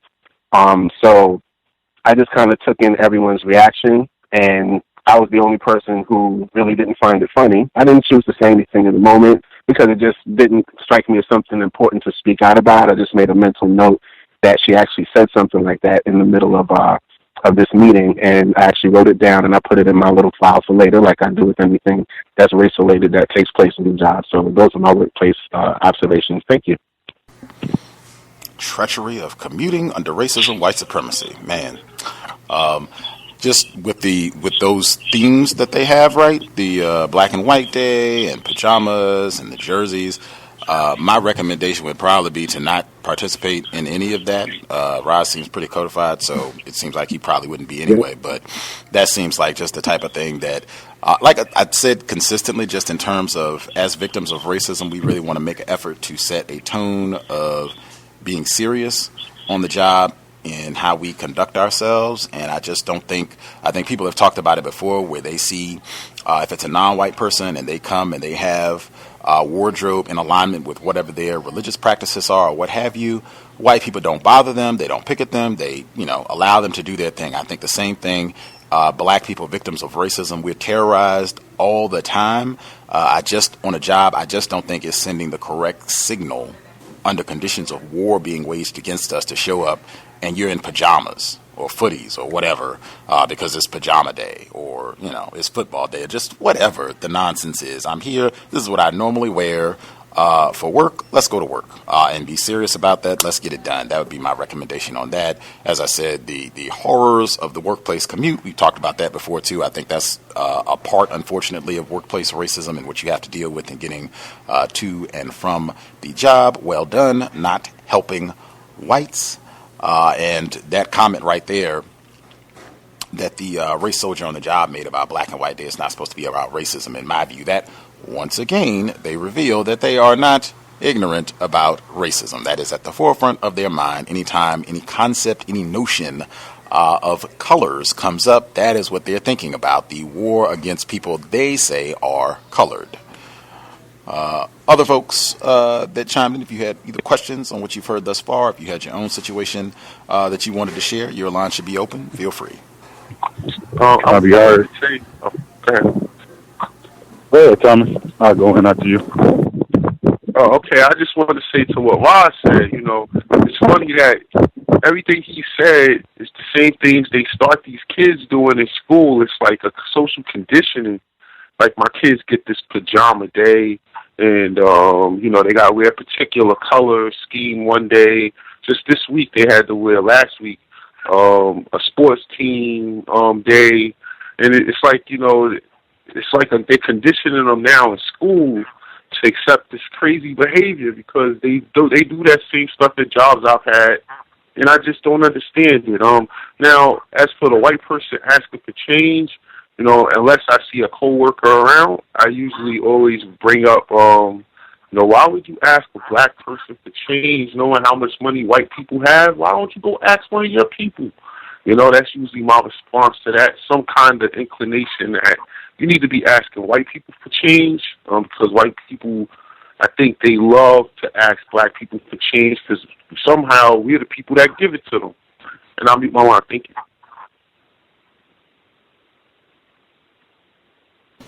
Rob, in Wisconsin, are you going to share, sir? Not here. Don't know if he hit his mute button or not. Oh, looks like he disconnect. Well, when he calls back in, we'll pick him up. While we're waiting for Rob, any other folks, if you all had questions, commentary you wanted to share, feel free. Yeah, do you hear it? Yes, sir. Yes, thank you, sir. Greetings to Gus, the host, the listeners and callers. Two points that some of the previous male callers touched on. I think that was Thomas that spoke about the behavior pattern of white people who like to request money, or try and ask only black people for money. Like I've had that happen to me, like on the way walking from work. Like basically it'll be some white people walking in front of me, and like I remember one time it was like a couple of white people walking in front of me, and I was talking to another black person, and I think I had like one of my headphones out or something, and I was focusing on the conversation, and the guy says, he says, well, hey brother, can you spare some change? So I didn't respond, I just kept walking. So, I was talking to the other black person, so, but he didn't ask the white people that, they're going to get in this, BMW and all that, but didn't ask them. So I guess that is that thing where they tend to get that from other victims, non-white people, and the issue with being very melanated, a heavy concentration of melanin. Like I can see like how I'm perceived, like on my job. Like it's people, I guess, who have a sense of appreciation for me, but like I can definitely sense that, like a lot of contemptuous, I guess, behavior toward me. Like I guess it can be kind of subtle because I can definitely tell like the difference in how I'm looked at, even like regardless of how courteous that I am, and the most even like rude white person can definitely get a lot of, I guess, constructive attention to them, and they don't have to really do, anything that people look up to, I guess, if I could say that. So I could definitely see the difference, just in paying attention to that. And I had a quick conversation with one of the judges upstairs, and I guess he said his JA was gone because I was going to pick up papers from him. And so I guess you taking care of everything solo or something, I said. And he says, yeah, I kind of always been a bastard. So, I just, I laughed at what he said because I guess he was making fun of himself. So, he laughed as well. So I still didn't understand what that really meant. So, that was one incident. I had a black person. She had an accent. I guess she might have been from possibly an African country. And, I was trying to help some kids with some crayons and some paper because we like to make sure we accommodate the kids, the young children, I guess, to keep them busy when someone's coming to get like a marriage license. And the lady, she's a black female. She says, you know what, you African Americans, you black people are just being killed, and like it was just like out of nowhere, And she said, yeah, you're being killed, and you have it hard. It's very difficult. But I'm thinking, man, she under the same pressure. You under the same system. She, just as subjugated as me. But possibly that was a lot of confusion coming from another victim. So that was another incident. And like in the same area, like I'm in training with two black females and another white female, and she was talking about how, like the white person that works with us, she was like, man, such and such, she's gonna vote for Donald Trump, and I just don't get it. We talk and everything, and how can you vote for him? Basically, I guess trying to bring up that she suspects that Mr. Trump is a racist, and this person that she has conversations with, that works with us, is going to vote for him, and she seemed very confused by it. So, I didn't really offer too much commentary. And she this same female had, she was becoming very upset because this white man that came in there, he was very discourteous, and he's saying like, hey, when I ask you something, I expect you to know it. And then I guess the white woman was kind of getting upset, trying to answer his questions, and she was like, I went to talk to her, and I guess I was trying to get her to calm down, when hardly no one was in the room, because the guy reportedly, he said something about, yeah, this used to be a good courthouse, and now we have the funny farm in here. So I guess she called the guy racist in front of everybody, and then she said, like, when we was talking, she wrote down on a sheet of paper saying that these are two things that I don't do. She wrote it on a piece of paper. She wrote the word racist, and then she wrote a line, and then she said another thing that I don't deal with. She wrote another word, and it was ignorant. So I thought about that word ignorant. I was like, oh no, white people aren't ignorant. So I guess that's how she interpreted it. And one last thing was the clerk, the guy who's running, the white guy. He's been pointing out some very wicked practices this guy's done. Like I mentioned before, he decided to retire 1 week before the due date for anybody to put in a bid to run as a candidate, and he did that so it could make someone pay $8,000 to run against him. So this guy's apparently a write-in, and he mentioned that his son has the same initials, so that he suspects that he did this, so the people who's going to vote next month will vote for the same guy because they think they'll be voting for the guy that's already been in office. So just more very evil or racist practices by suspected white supremacists. That's all I have for this week. Thank you. Wow. Just the ignorance, that's every day, all day long. Somehow, when racists practice racism, it somehow gets chalked up to ignorance. That major part of the problem right there. We need to stop thinking that this is ignorance or crazy or whatever other terms that are used that do not accurately capture the pathology, and this is deliberate scientific pathology of racist man, racist woman, racist child. The last portion as well, because I remember you had talked about that before with this guy that's supposed to be, I guess, leaving office, where he deliberately waited until very close to the deadline to make this decision so they would compromise other people if they were interested in trying to take this position that he is vacating and then setting it up so I guess his offspring or whoever is related to him can get the position since they have similar initials and people will be confused. Even though that might not necessarily be a direct act of racism, in my view, it's the same type of behavior where, again, this is not ignorance.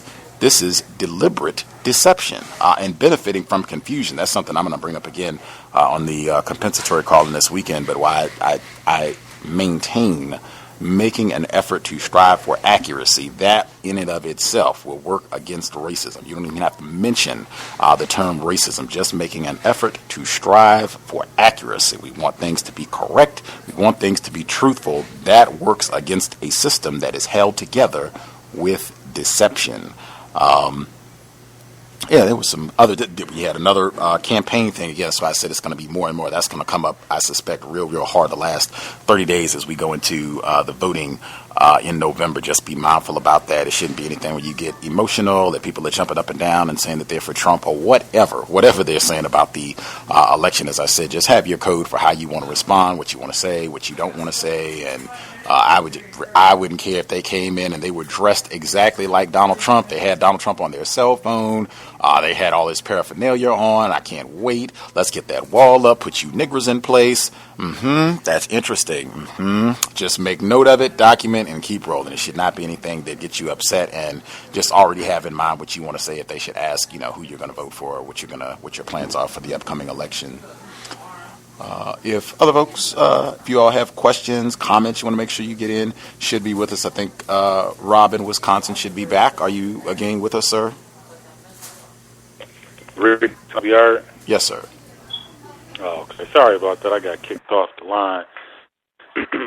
Greetings, Gus, and the rest of the callers and listeners on the line. Rob chiming in from Milwaukee. Just had a couple of observations from the classroom. Starting yesterday, it was a black female, one of my classmates. Her son is in high school. He attends a predominantly white school, and she broke down in class. The previous week, we had a discussion about the professor asked us, what did Black Lives Matter mean to us? So everybody was chiming in about that. And this week it was a continuation of the conversation. People was kind of giving a little commentary. And she spoke up and said that a teacher had said something really racist to her son. And she was very emotional about it. I can tell that she had been just kind of blindsided by this act of terrorism. And, her response was, my family, we never talked about racism. And I found that very uniformal almost. It seemed like as black people, that's just kind of what we conditioned to, conditioned not to talk about racism, and then we encounter a situation like that and just be totally taken off guard. But so she said that she didn't appreciate the way that they were treating him. She said that they were treating him like a criminal, and one of the most things that stood out to me, she said that his grandmother is part Indian and white. you know, and how am I supposed to talk about this with him and he not feel differently about his grandmother? You know, and that really just stood out to me. It just showed me how confused we are about racism, and knowing when we see white people in relationships with black people, a lot of us as black people who do not see that as a racial maximum aggression, you know, and that was one observation that I had this evening. This professor, white male, he makes a lot of sexual references during his lectures. Okay, so during the lecture this evening, he's talking about something, and then he just say, you know, everybody has a trampoline. Everybody buys trampolines.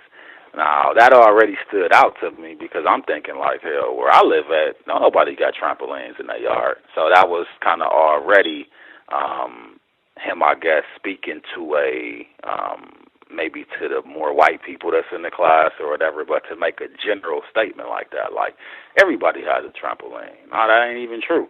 But so after he said that, you know, then he jumps to people's children are going to lose their virginity on the trampoline. Now, we not talking about sex in any kind of way, but, you know, he just kind of finds a way to throw that in there. And I just kind of find these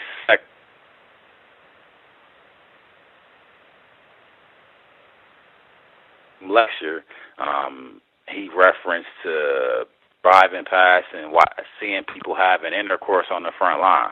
Now, again, it's no connection to the actual lecture that we're having. Okay, so he's explaining some theories to us. This is a sociology class. Okay, so he's explaining deviance in a deviant group. Okay, and so he's explaining these different theories, and it's I don't want to go into the theories, but to save time, you know, he's talking about these theories. So I raised my hand. I'm like, that sounds like, you know, the word nigga being attached to black people, you know, and that sounds more, you know, that sounds just like black people experience in America.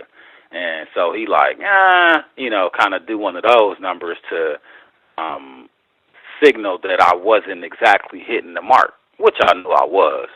Okay, so now we watching the video, okay, and the video is a connection to the theories that he just explained, and we supposed to watch the video and connect the theories to the video that we watching. So the video was very disturbing. You have a white documentary maker on a safari ride, basically, and just getting a upside view, close ringside view of mistreating the niggas. And so, make a long story short, when the video over, black female in the class, he asking about how we thought about the video, what we thought about the video, a black female raised her hand and said, I think the video confirmed what Robert said earlier. And thank you for taking the call. Wow. What the mother who spoke up in class who said that her son was violated by some teacher, did she say what the teacher said to her child? Nah, you know, she didn't want to get too explicit because I think it is it's some white people in the classroom, a couple white people, and so I didn't think she wanted to get explicit. And another thing, like what kind of, you know, I think brought it to a head, this white girl came in and she was like, yeah, you know, I was at work. I'm a massage therapist in a predominantly white area. And she said that, you know, from the conversation that we had last week, I was basically in tears at work. Some older, suspected racist white woman said that she didn't want a massage from a colored person, and she was like, I just immediately thought back to this class and the question that you threw out there, and I'm just kind of looking at her like, nah, no, Anyway, but yeah, that's all I had. Wow. Always grand. My sympathies with the black mother and that sort of situation where you have whites where they come in and comment, even if she's alluding to the fact that she was allegedly in tears about racism and it's so terrible. That's just gross is an understatement. But I have seen how sometimes that can undermine when black people are attempting to have honest dialogue about racism, when you have whites who are inserting their comments as though they're so shook up about this and they're so sad and crying and all the other nonsense that they do to just further practice racism and fake us out and have us thinking that, oh yeah, we got someone who's legitimately concerned about the plight of Negroes. The latter one, I think it is always tremendous, even though we shouldn't be looking for it. United Independent, you just go out and do what you do, and no expectation of that any black person is going to agree with you or support what you have to say. But I think it's always great when you can make commentary, present your view on racism, white supremacy, and a white person tries to belittle you, or you don't know what you're talking. What are you talking about? This is related to how black people are mistreated, and then you can have a black person who is there to confirm. Yes, I see the same thing, and I agree. That is always awesome, and I have seen where that can totally shift the conversation when the black people do not just accept what the white person says, when they actually are in agreement, united, independent, and how they're going about just being honest about white supremacy, racism. That is fantastic. Gus, can I add one more thing? I'm sorry, but I think that this is...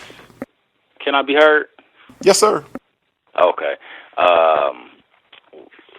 So when he's explaining this thing, right, now I wanted to kind of get him right when he said this, but I was reserved because I felt like that I would get a chance to interject my thoughts into the conversation. So he wrote rebel, okay, and one of these theories, and I'll just go. So his definition for the word rebel was rejecting both of the themes that he had, mainstream goals, accomplished by legitimate means. Okay, so he said a rebel rejects both of those, but suggests new goals and new means. Okay, now I can go with that.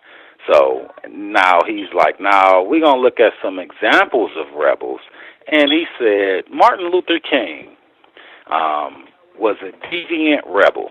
Okay, now let's say I'm giving you the benefit of the doubt, and I'm not really know what's going on, and you put that out there that MLK was a deviant rebel. Okay, then he said another example of a deviant rebel would be people that homeschool their children. And then he said that he wasn't exactly sure if the homeschoolers would be a rebel or not. But, he was definitely sure about MLK. He was just a rebel, a deviant, and I thought that really stood out to me. And thank you.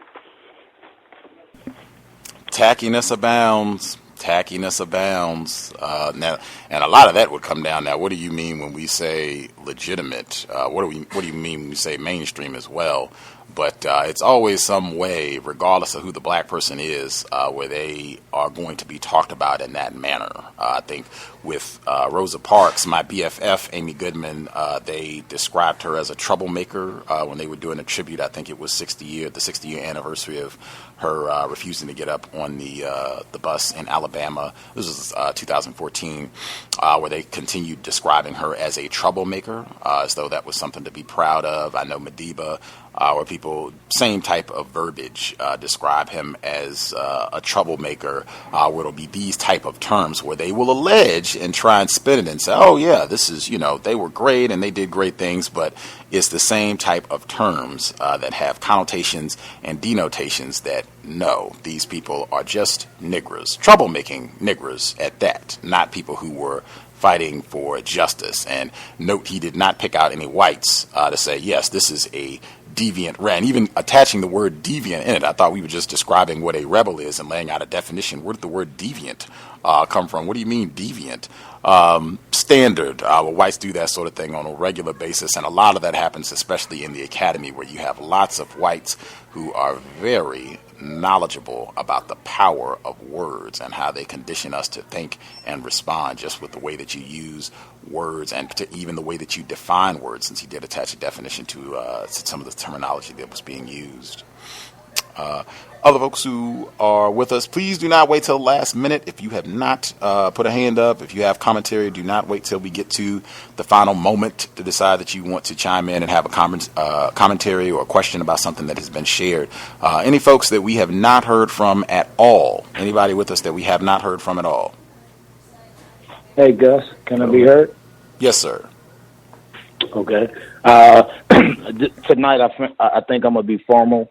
My name is Ramon, and I want the audience to know that. And I'm calling from Colorado Springs, Colorado. Chiming in, I first of all just kind of want to touch on some of the racism, in the workplace. I don't know if my story actually connects, but maybe it does. I think forums for people who work for themselves, such as myself being an independent contractor, often I realized for a minute there I kind of lost touch with reality, not realizing to keep my eyes alert until just the other day. I reminded myself of my duty, I guess is what I want to call it. But I happened to be in a customer's house where we're doing some remodeling and some, alterations and things. And actually, this is a customer of mine that calls me periodically throughout the year. Has done it for many years, so they're a repeat customer. Only the first time have I ever really had a chance to see the depths of their living style when we were asked to do some alterations in their basement. And I couldn't help notice, but I try to keep myself composed. But I noticed there's a workstation in their basement, and I'll just say one of the family members makes it a hobby to make bullets. The reason why I'm bringing this up is because I don't know how this ties to, workplace racism for other people, but for me, what I get out of these type of things, is that, I get to go to these different neighborhoods where a lot of people don't get a chance to see how these people that we talk about see things and really talk. The funny thing is one of my plumbers that I hired to do a lot of work for me, and I was already aware he's a white man. I knew these were the type of people that would, keep guns and rifles and stuff. But him and I happened to see the gun making station, and the son of the owner happened to be home that morning. They got to talking their little stuff, so I'm standing there, I'm like, I don't feel like I need to say nothing, because this is a conversation I might learn something from. However, I got a chance to see my plumber in his true nature when the weapons and stuff come to play. And this is something I realized, that I don't think a lot of us really take seriously. Now, I don't know where a lot of other people listening may live, but I can tell you here in the country lands or in the highlands of Colorado, people believe in that stuff. It's the home of the musket and all of that. As the conversation progressed, the son told me that his dad makes about 1,000 rounds a day. So I was like, wow, is really shocked by this. And I guess the reason why I wanted to just say this is because I don't know if we understand the depths of really what these people perceive as an enemy. And here's what I got from my plumber when he started to tell me. He said he believes that, we have a problem with tweakers. That's his words. So drug addicts is the only way I could take that. Gangs. If anyone knows anything about Colorado Springs, we've had to correct people here because I'm originally from Oklahoma City. So I know what slums look like. And, we constantly, every once in a while you hear people in the city try to say, oh, the ghetto part of town. It's like Colorado Springs don't have no ghetto. Matter of fact, we barely have trash on the ground. So it's apparent to me, no matter what we do as a people, this is why I agree with you, Gus, on your definition of racism, white supremacy. It's an active cooperation, period. And if anybody is fooled by that, I would encourage them to truly ask that question that Dr. Francis Cress Wells has said. I asked a guy at at a gas station on my way home from work getting gas. I just asked him, hey, man, what do y'all talk about? What do white people talk about when there ain't no black people here? And any people of color or anybody of any other group other than white. And he, first he tried to sell it to me as though, well, the people I hang around with, we don't really talk about much. I said, well, what about the ones that want to, build buddy relationships? What do they talk about? He's like, oh, yeah, some of them be very nasty. I don't listen to that stuff. I don't get involved, And I just told myself, well, if you stand there and listen and your response is not to say that's not true, then I believe that you're practicing racism myself. Personally, that's just mine. Going back to my plumber, who I said I've seen this guy really get a hard on. I never saw this before out of him. But when them bullets and that weaponry was in front of him, I really saw the different person in him. So we ended up having a 2-hour talk on my time about this whole conversation. I knew this guy for 14 years, and this was the first time we talked about racism. My understanding of how he sees it was that there is no racism. It's just people who do bad things that need to be dealt with. Personally, I don't accept that excuse, and I told him that. I said, personally, I think you're just trying to make me feel comfortable. I said, so let me tell you, there's nothing you could ever say will make me feel comfortable about what white people really truly feel, because I've lived the experience. I know what they're about. So my reason for calling in is just to say, I want people listening to this, your program, to understand. And I don't think I'm telling anybody nothing new, but I just want to reinforce that thinking that we really cannot let our guard down. And I have to say, for anybody in my position working as an independent contractor, particularly in building, I've learned now that I have to go to work with ways of protecting myself, that if somebody was to catch me off guard while I'm with my back to them, because something I noticed with them is they like to creep up on you when you're working. And I don't like that. Digressing off that, I wanted to make a comment about that girl, Freeman, or whatever she was on your show yesterday. I only caught the ass end of it, so I had to go listen to the podcast this morning. I think I mentioned to you before in the past, my wife says I must be a white girl magnet because I have to literally beat them off of me. I remember a scenario with a female like her when I was about 18 years old, a girl who wouldn't stop chasing me to the point that I just had to ask her, what do you want? It does sound like we veered off of workplace racism a little bit. I do try to I'm sorry, Gus. I'm sorry. I just wanted to say that about, working in, an independent contracting. So I'll leave it at that. I'll mute my line. For sure. If you want to give us your commentary on Kelly Freeman, the compensatory call in this Saturday, I would be interested in hearing it. But once we deviate off workplace racism, it seems to just pick up momentum where other people are off topic and talking about other things. That is fascinating, your experience with the white folks in Colorado. Just for reminder, context, Colorado, this is where the shooting, Columbine High School, where the young white savages went and shot up all those people. I think that was 98, 99 when that took place. And then you had the Aurora shooting that took place. I think that was back in 2012, somewhere around there. And he got a hospital, Gus. I didn't mean to interrupt you, but James, the guy you're talking about, he ended up getting sent to the insane ward down in Pueblo, Colorado. Right. That's your answer for that. Was not shot after he had shot all these people in the theater and killed all these people. He was not killed, like so many black people with a book or Skittles or whatever. He was taken into custody and given his trial, his day in court. But this is, Colorado. Even Crystal Tyler, I believe, is out in those parts since she got mentioned during the program with Kelly Freeman a couple days ago. She wrote The Wheat Money and is married to a black crack addict in Colorado. But I think that is absolutely, in terms of just being able to take that seriously, I'm glad, because I've said consistently, I think it would be helpful if we had black people who are what they call self-employed dial in to share how they experience racism, white supremacy on the job, because you're still going to be having to deal with whites. So it's not going to extinguish your experience with racism. It'll just change how you are having to deal with it. And actually being in a white person's house and having them making all of these bullets, that is nonsense to think that they're doing this.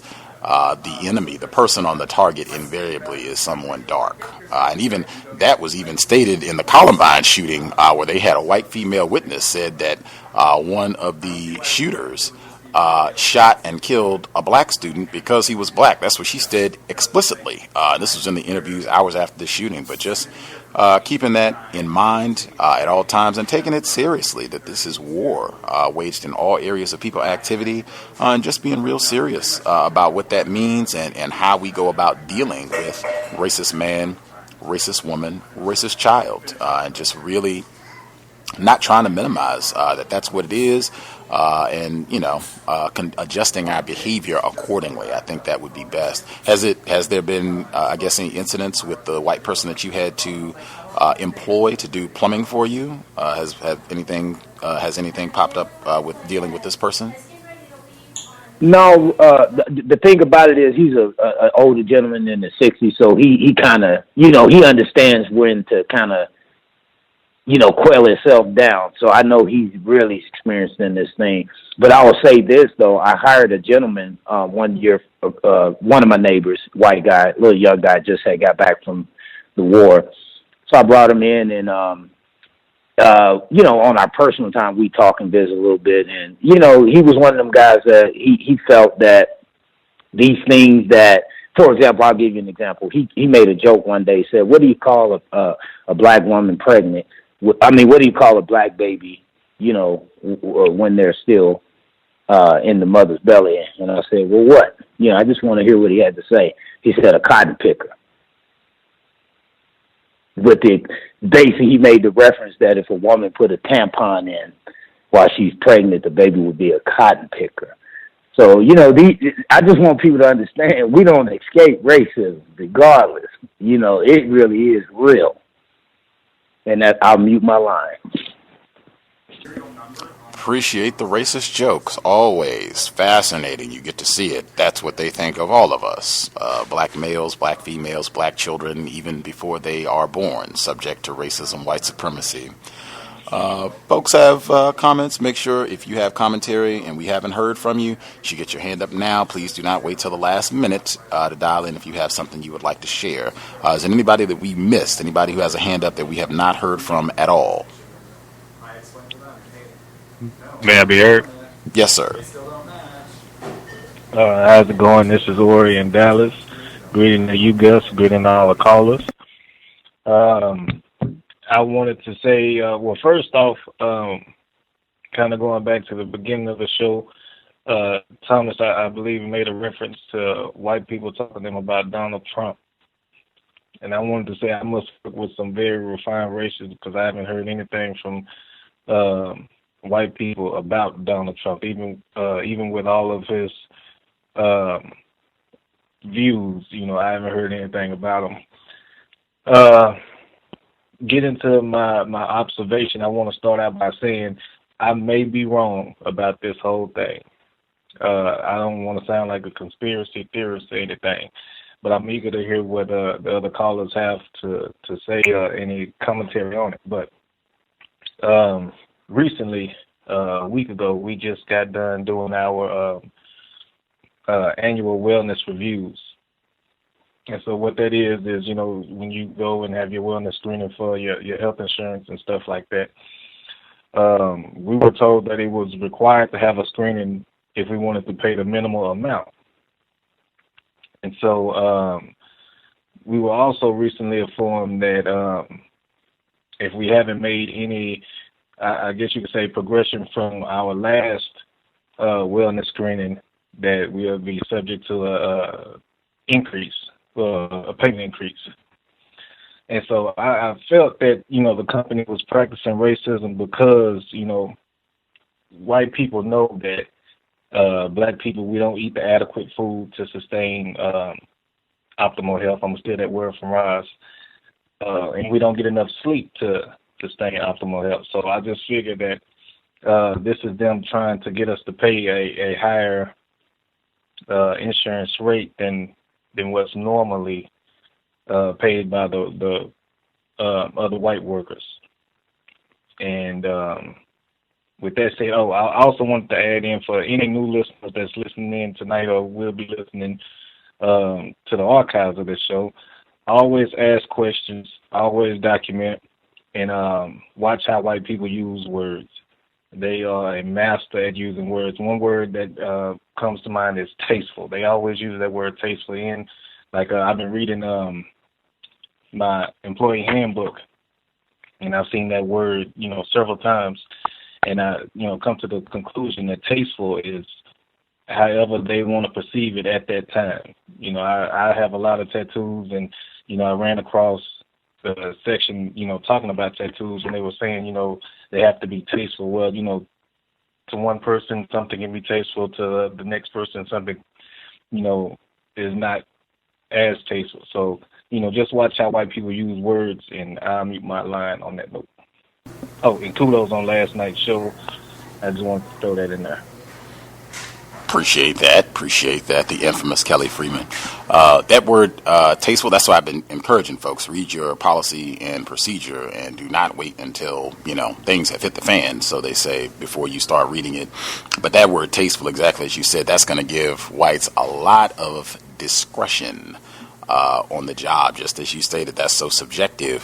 What is quote unquote tasteful to you might not be tasteful to me, and invariably is probably going to be a white person who gets to make the decision about what is quote unquote tasteful. That is not, in my view, that just leaves a lot of room for interpretation, and that's why I've said when you see things in policy like that, that's where they have the room to practice racism.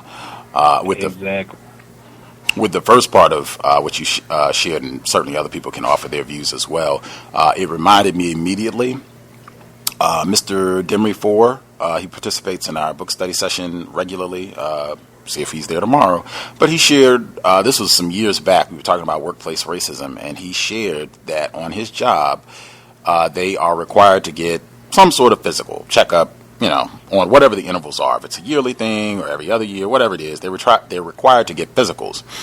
And what he was observing is that somehow they would screen the black people, but something would happen where it would be a conversation or something would take place to where the black person, when they would go to do their screening, they would have been agitated. So their blood pressure would be higher, and all these the stress, whatever stressor they had encountered before that, would end up impacting their screening.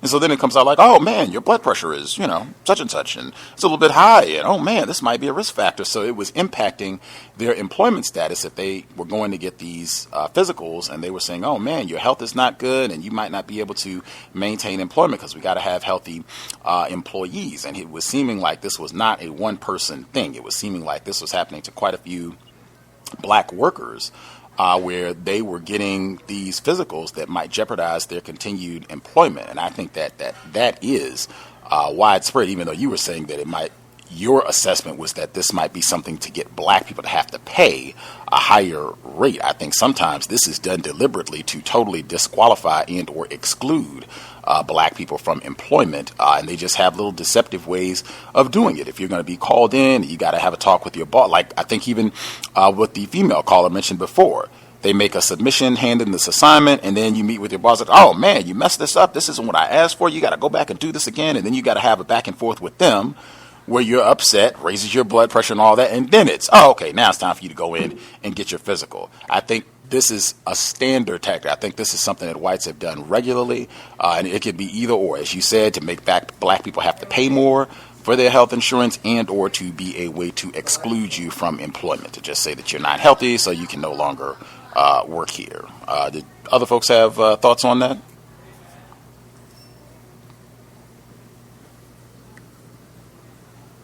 I don't know if we have other people who have to have any sort of screening, health screening or what have you for their job, but any other folks who have thoughts on that experience with that? Well, I just recently went through a health screening for a job at a hospital, actually. And I had to go and take a physical and everything. And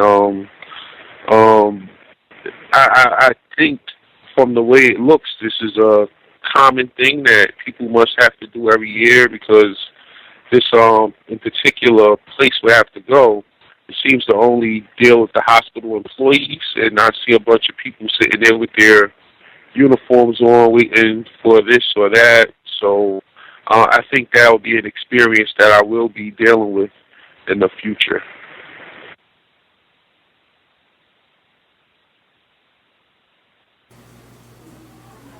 Interesting.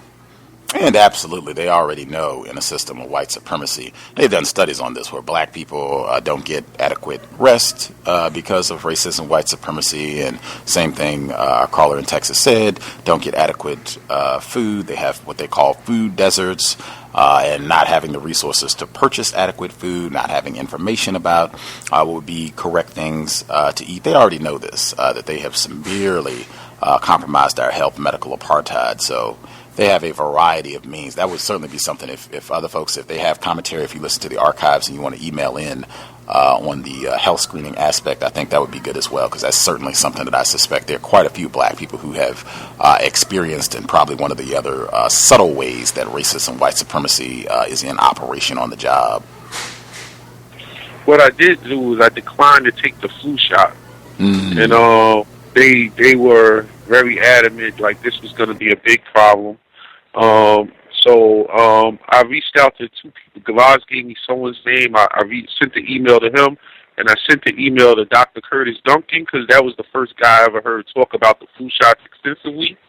And he actually emailed me back, said, absolutely don't take it, fill out that paperwork, and once you fill that paperwork out, there's absolutely nothing they can do. And I filled the paperwork out, and I submitted it, and right away they said, okay, no problem. I just have to wear a mask when I'm around patients, and I don't have a problem with that. I also declined to take the flu shot, and they didn't, harp down on me about it too bad, but they did question me several times, like they wanted to know, like, are you sure you don't want to take the flu shot? And I was like, no, I don't want to take the flu shot.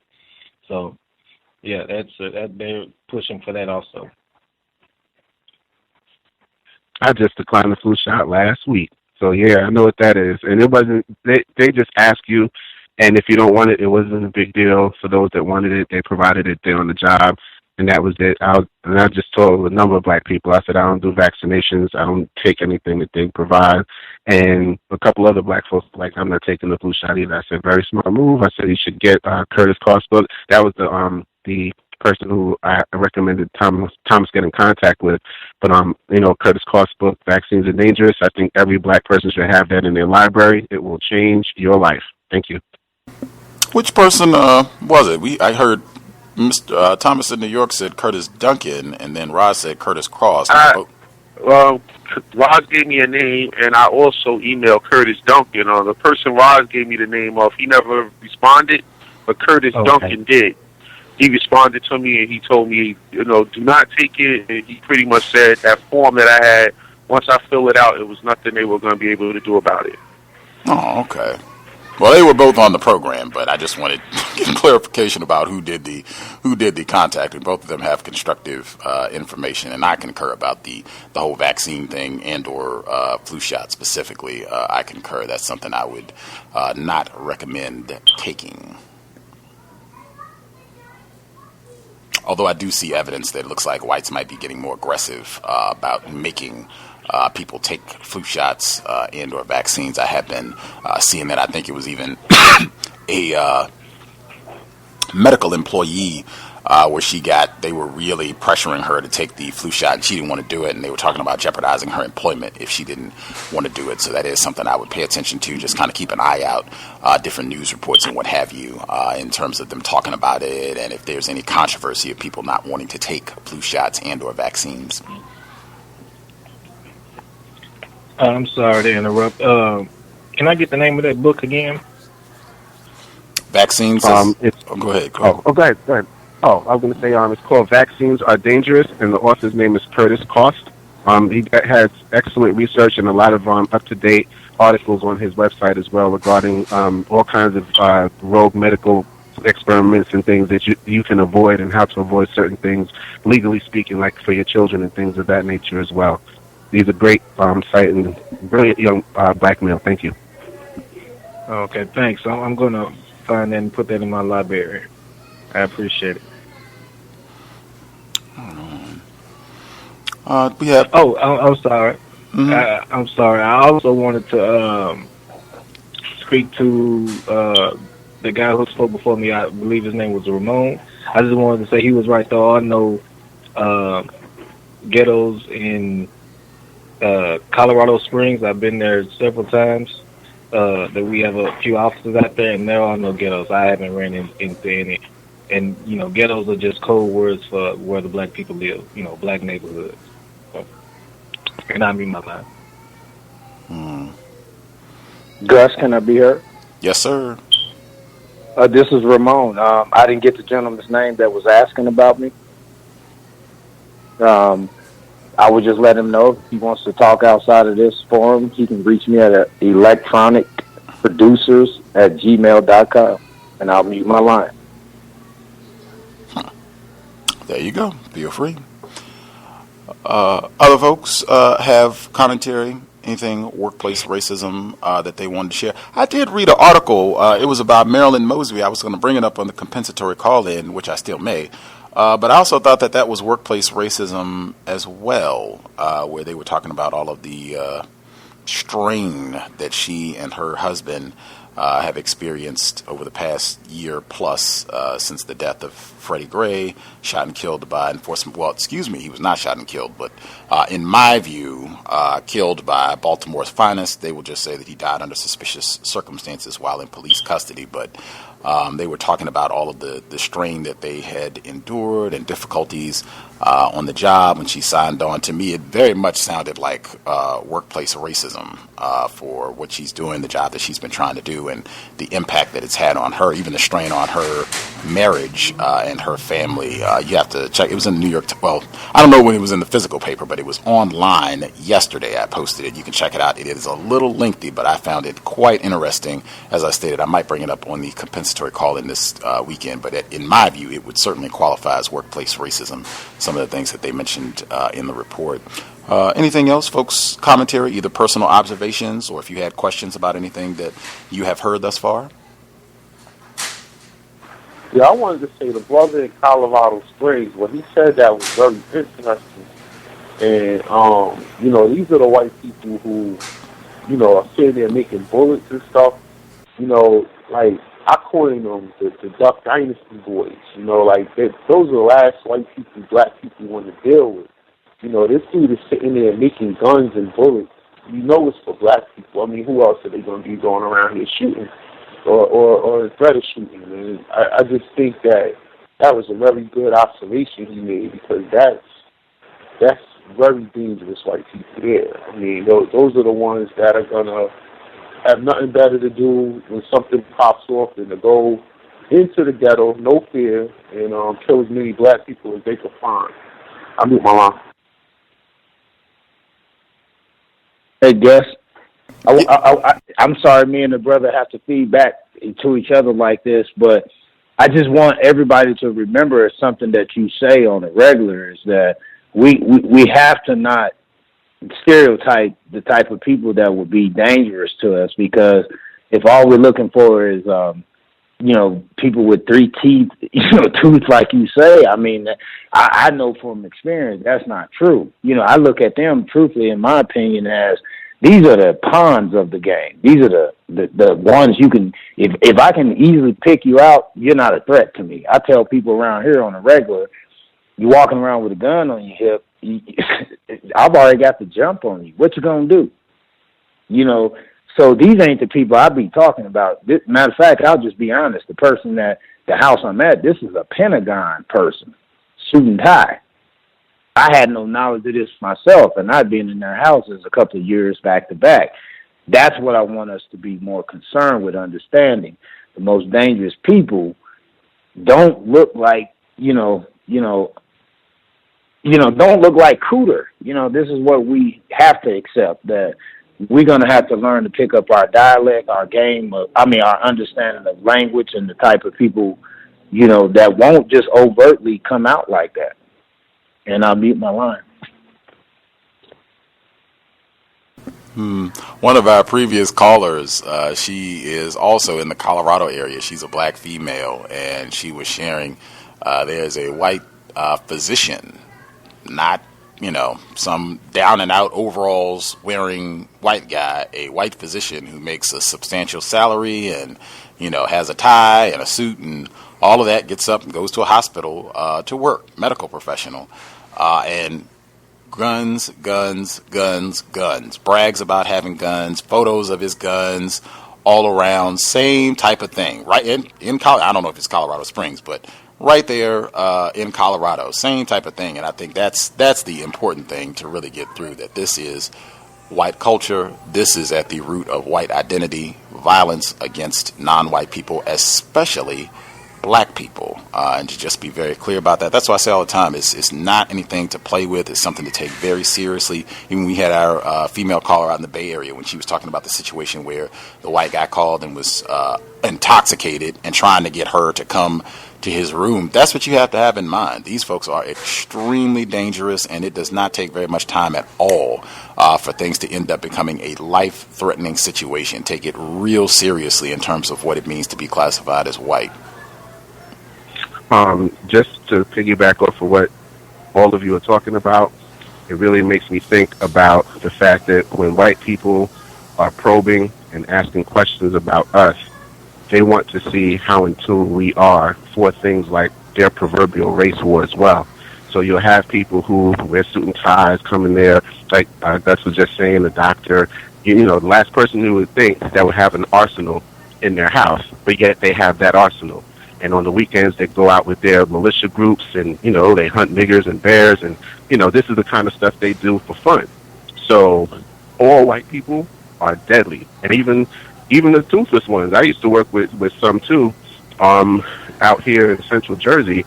And they used to go hunting. And I had no idea. They came to work with venison one day, and they use bow and arrow hunting. They shoot with .22 rifles. And I mean, you would think they were dirt road white folks, but these white folks get their bows and arrows out, and they go hunting bears during bear season, and they hunt venison during venison season. And this is the stuff they do for fun. They kill for fun. So I agree. We have to be very cognizant of that. And again, the fact that they're always drunk or high, so that's a whole other thing to look for, because that also can trigger, their lack of inhibition and facilitate their terroristic behavior as far as them getting into these sorts of antics, whether it's, in a public space when they're riding to or from work, or if you're out with your family, or in very inconvenient, vulnerable positions. So just be very aware of those things. Thank you. Amen. Make sure I get our plug in, since our book that we are currently reading, even though it is fiction, it does have quite a bit of analysis about racism and workplace racism specifically. Mr. Sam Greenlee, the spook who sat by the door, will be here tomorrow. Same program time, 8 p.m. Eastern, 5 p.m. Pacific. We are picking up, I believe we're at chapter 9. So feel free, tune in. I'm enjoying it. We'll be looking forward to another segment tomorrow evening. Folks have anything else they want to make sure they got in? Hopefully we will not wait till the last minute. Observations, questions, your own situation on the job that you would like to share. Anything else?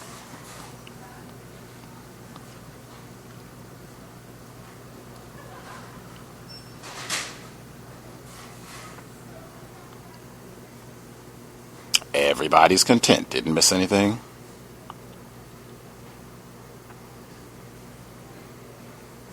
All right.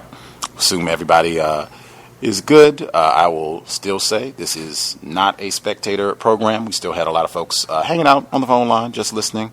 I suspect all the folks who are listening, I suspect that you too are having some incidents on the job. I think we should make an effort to try to share, just again, to be active with regards to racism, white supremacy. I think we have a lot of folks who do have some understanding of racism, white supremacy, what it is, how it works. It is about putting that understanding, demonstrating and putting that into our actual behaviors and doing more with that, trying to share, get that information out to other people, and to just do more.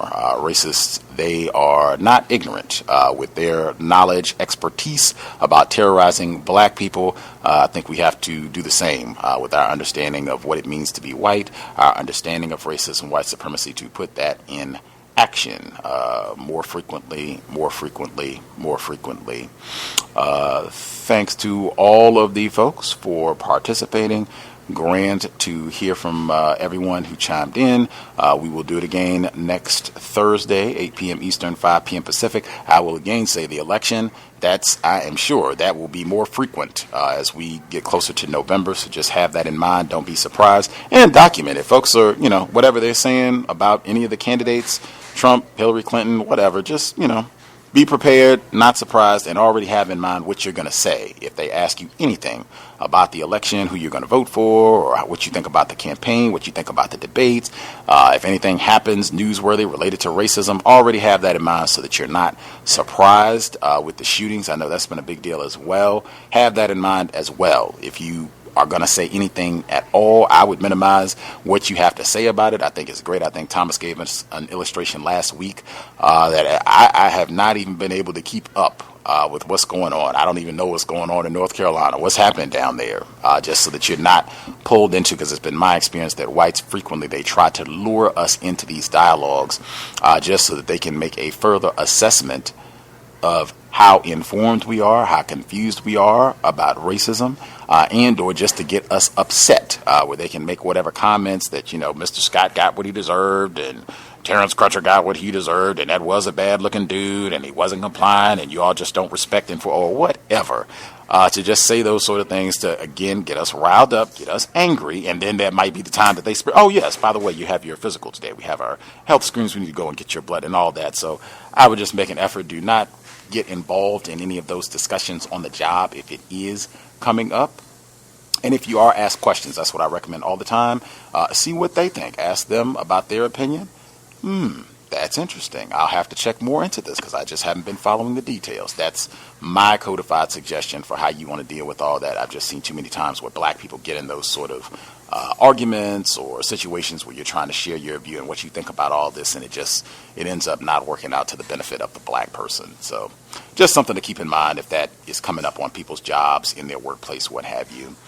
If you have questions, suggestions, gripes, complaints, you can feel free to drop an email, untiljustice@gmail.com, untiljustice@gmail.com. Again, if it's workplace racism, I will certainly share on the program. We can keep it anonymous if you have concerns about, your employer finding out, or any of your colleagues or what have you finding out. We can keep it anonymous for you.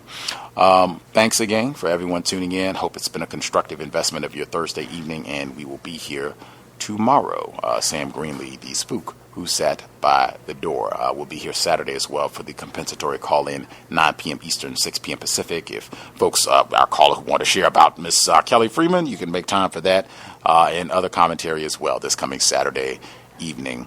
With that, I hope folks will stay safe. And again, since we had another incident, whites, alcohol, one of the worst combinations in the known universe. That is something that we for sure should take very seriously. I strongly encourage sobriety would be best under conditions of white terrorism. Our behavior should reflect that war is being waged against us at all times. If you are a soldier, a serious combatant, you do not want to be intoxicated when things are going down, when you cannot respond adequately to make sure that you're taking care of yourself. And what's happening, the war that's being waged against us. I've just seen too many instances where black people being intoxicated ended up just causing further problems, making it easier for us to be violated by racist man, racist woman, racist child. You never know when today will be the day that you bump into Darren Wilson, Daniel Holtzclaw, any other race soldier, badge or no. Whites, they are super dangerous. Make sure that we understand that. Take it seriously. Pass that along to your children. I never heard that when I was growing up. People talking about alcohol and drugs, cigarettes for sure. Make sure that's included as well. But I never heard that tied into it in terms of why you want to be sober if you are a young person and you're going out and partying for the first time. That, hey, we are in a system of racism, white supremacy, you being under the influence of anything. It just makes it easier for whites to victimize you. That said, thanks again for everyone tuning in, and we will speak with you all in about 24 hours. Creator, we ask that you help us remain patient with other black people, victims of white supremacy. We ask that you help us remain patient with ourselves. Remind us to demonstrate the highest levels of black self-respect at all times, in all places, each and every time we are in contact with another black person. It has been time. Replace white supremacy with justice immediately. Cows signing out. Thanks all for tuning in. Nigga, you so brainwashed. I'm a victim, brother. Problem. You're a victim. Man, I'm a victim of 400 years of conditioning. Shut up. The man has programmed my conditioning. Even my conditioning has been conditioned.